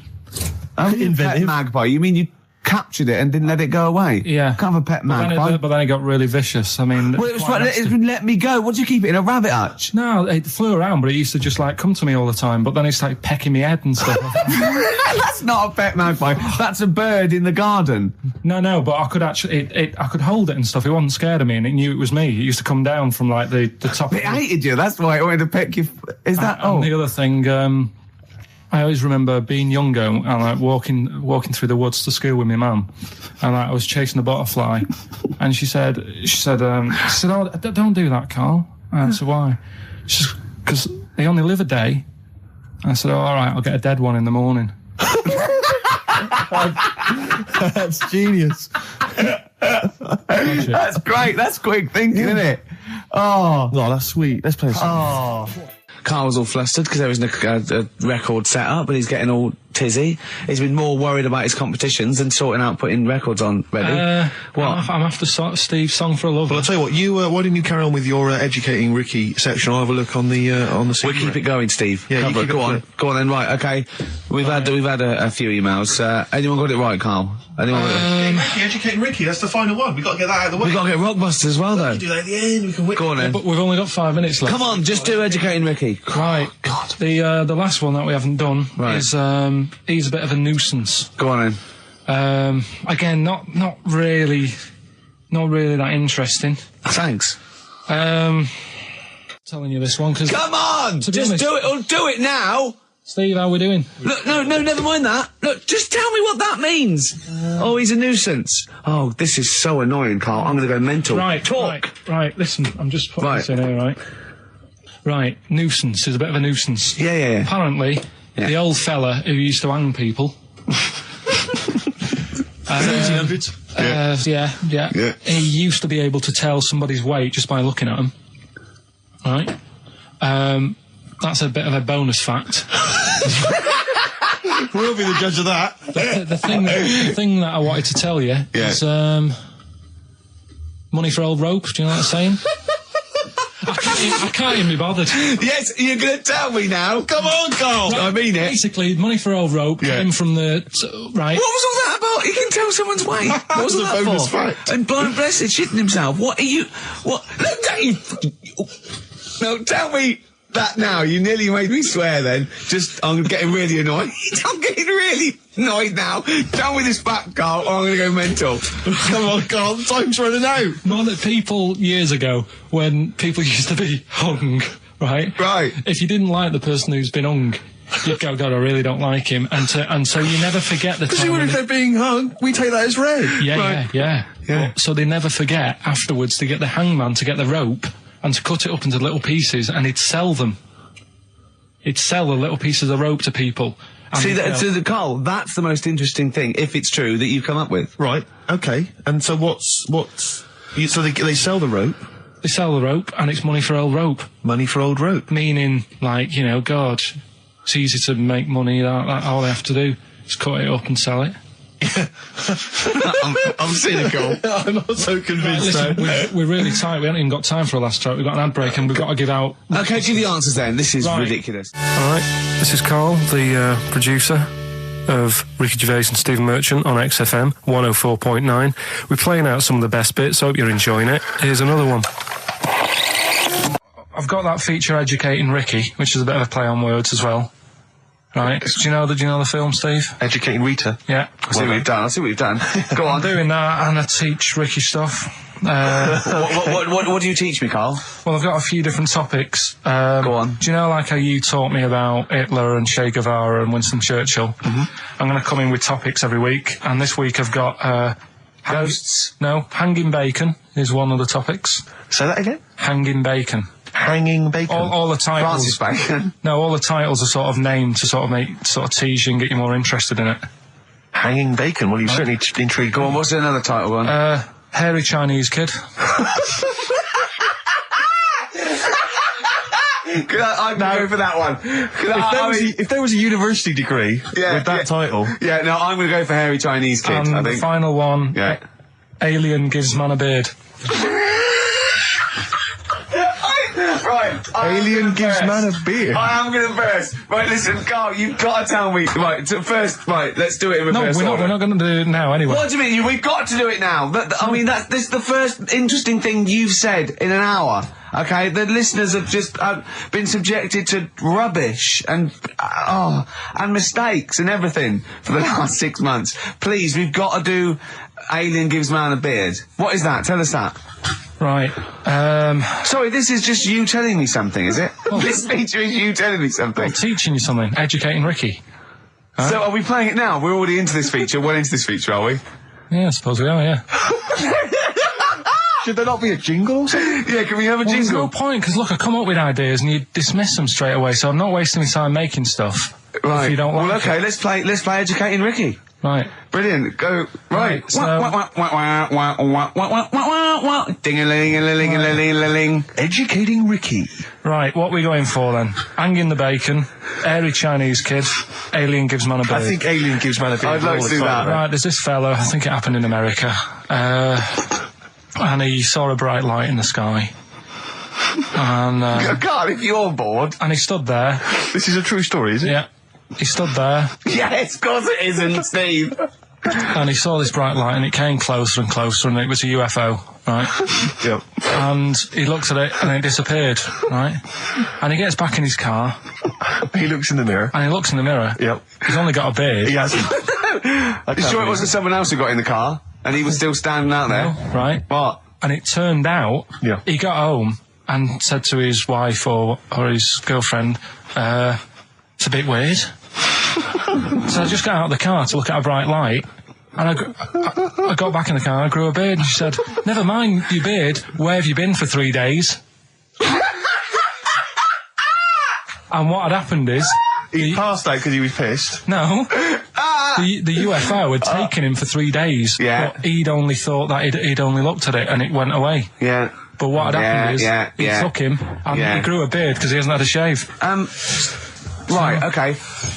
I mean, was Will Smith or Tommy Lee Jones anything to do with this at all? Did you see this on a video maybe and thought it was an educational film? No, it's from a book that some kind person sent in to me. Here. Can I just ask again, just again, I'm just throwing this right back at you. Do you think there's any other possible answer here? Right? A man is absent for 3 days from home. He's the grown a length beard. of time that it could take to grow a beard, lest we forget. What if he hadn't actually seen a bright light in the sky? What if he was lying? What if he was lying? He'd got knocked unconscious, he'd had a car crash. Just any lying. number of other No, things. just lying. Or he was just lying. Yeah, he'd been on a bender, getting pissed for 3 days And that with was his his mates. excuse to his wife. And they went, Dennis, what are you gonna tell your wife? Well, wait a minute. Wait a minute. He's not going to believe I was out with you, lads. Just say you're only away for a minute. No, I wasn't away from it because of the beard. Oh yeah, look, it looks like you've been out for 3 days. Well, we have. That's Exactly. right. Okay, we've got to cover that then. Alien abduction. Great one. Okay, let's try that. Do you see? That's a little scenario there that could have been played out. So when you say educating Ricky, what have I learnt from this? Never listen to you again. That's all I've learnt so far. Never listen to you. Yeah, we'll add a little bit more in here, right? To Well, spice this no. up. What do you mean? Add a little bit more. We'll add a bit more to this what I'm educating you about. Go on. Right? There's only a law in America that says if you touch a UFO, you're going to get done. Now, why would they make a rule? I don't know that. Do you know, like, all their rules have a code? Carl, I genuinely do not know what you're talking about. Right. Do you know, like, how here they might have... Do you know I what? have no idea. Right. Okay. Do you know, like, over here... I'm listening to Capital and these headlines. I got Foxy on yesterday. Right, let's bin that. No, wait, it's great. No, I want to hear about Airy Chinese Kid. Let's play a tune. And Okay, then come play a back tune with and come back with Chinese Wait, Kid, definitely. Some doors. Yeah, I Yeah. just thought I'd go back, Oh. take it back to the 60s. This is a tune that a friend of mine sent If me. you touch a UFO, you get done. Soul Kitchen from the Doors. Shambles today, this. We talked about it before. Do you know the little mouse that had an ear on its back? Yeah. Sure. Right. Well, you thought he had a bad time, right? Listen to this one. Mouse walking about with us sort of wearing a monkey's testicle. They're just having a laugh. This is what I mean about a lot of scientists. What are they doing? When's that going to come in handy? I don't know what you mean. Well, they were seeing if, say if a fella loses one, right? Yeah. Hitler or whatever. And they go, well, don't worry about it, we can sort you out. I don't know what the monkey's going to do. I don't know if they keep passing them on or whatever, but the actual monkey testicle was put on the mouse, and it worked. It worked for the mouse. But isn't it? I mean, isn't a monkey's testicle quite large in relation to a mouse? Would it not look like the mouse was on a space hopper or something? Oh yeah, it didn't look good. Well, Right, they didn't put it where its testicles would be. No, they did. They put it. Well, how could it walk then? The ear was on his back, so he could just get about. Well, I don't know. But Well, it you don't did. know, do you? You just guessed. Did No. they grow the monkey's testicles where the mouse Well, it looked testicles would? stupid anywhere else, though, wouldn't it? Oh, whereas a mouse with monkey testicles, that's fine. You'd be showing off. You'd be all right. I'd prefer that than the ear. When that mouse gets put back in with the other mice, do the other mice go, George, you look different. Have you had anything done?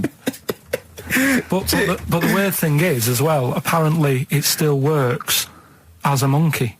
What? So, what like are you talking about? Like the sperm and that was it was still sort of monkey Of course sperm. it was. What are you talking But about? that's weird. But What, Carl? What do you? It's only a thing to give it nutrients. That's all the thing they're testing. It's like grafting at that level. Right. What's your question? Because I'm right. What do you think? It would change eventually. It would have changed into a mouse testicle because it had been hanging round a mouse for so long. No, I thought the actual sperm of it though would be a mouse's. Why? Because it's hanging off a mouse. No, but your sperm is actually created in the testicles. So that's why it has to be outside your body. Otherwise, we put them in a nice little cage. But I'm guessing then that they've done this operation so that they can do it to humans. Yeah. Why would I want a monkey testicle if my kids are going to be monkeys? What use is it? No, think. That's no. That's going to happen anyway, Carl. Yeah, but think. Think of what you're saying. They've grown a monkey testicle on a mouse to see if it would still function as a monkey's testicle, okay? So they can do that to humans. So think, Carl. What they'd do is they'd grow a human testicle on a mouse and it could still be used as a human testicle. So what? To give you a testicle that you've lost. From a mouse? No, from another person who it was kept alive on a mouse. Because it's kept the nutrients alive, as opposed to keeping it deep freeze. Maybe bollocks go off after a week. I don't know. Maybe they get accidents. He had a little a card. Do you donate your testicles? Yeah, I'll tell you what. No one needs testicles yet. Let's keep them on a mouse. You have yours ripped off in some sort of bizarre skiing accident. You go, well, you're in a Battersea dog town. You pick the ones you want. They can grow them on anything. They can grow them on a Dachshund. Bulldogs are growing them usually, that's where you see a bulldog. Usually that's waiting for an operator. What don't you understand, Carl? Hang on a minute. I thought this was knob news, not testicle time. I don't understand why. Yeah, this testicle time's not for another 10 minutes. Yeah. No, it's all sort of linked and that, though, isn't it? Sometimes it's linked to a mouse. But what do you think about, like, I don't know, testing stuff out like that? Is it worth it? Could you not just go straight from... But listen, Carl, I'm getting this information from you. No, if this was on Question Time and someone said there were, Dimbleby and Paxman or whatever said it, I'd think about it as a moral dilemma. You've just said you saw a mouse with a monkey testicle. What do you think of that? I don't think anything of it. I don't think anything of it is the answer, Carl, because I can't trust the info. I cannot trust anything that comes out of your mouth. Well, it's true, but it's just all this... It's the same thing, innit? It's the leeches in a blender. It's the fella looking at an electron. Yeah. It's the mouse with an ear on its back. Yeah. I don't know what the point is. But you don't read on. Because I've seen you read something and you're going, look at that. Man survives on eating knee. And I go, what else? You go, I didn't read on. You look at the mouse with the ear on the back and you just think, that must be murder at a concert. You don't think. You don't think. No, I just think, is it worth sort of wasting You think he swallowed someone's ear? He gnawed it away and swallowed it and it's just in his system? Yeah. No, I just get a bit sad about the mice and that. I agree. I mean, that is sad, yeah. Of course, anything like that.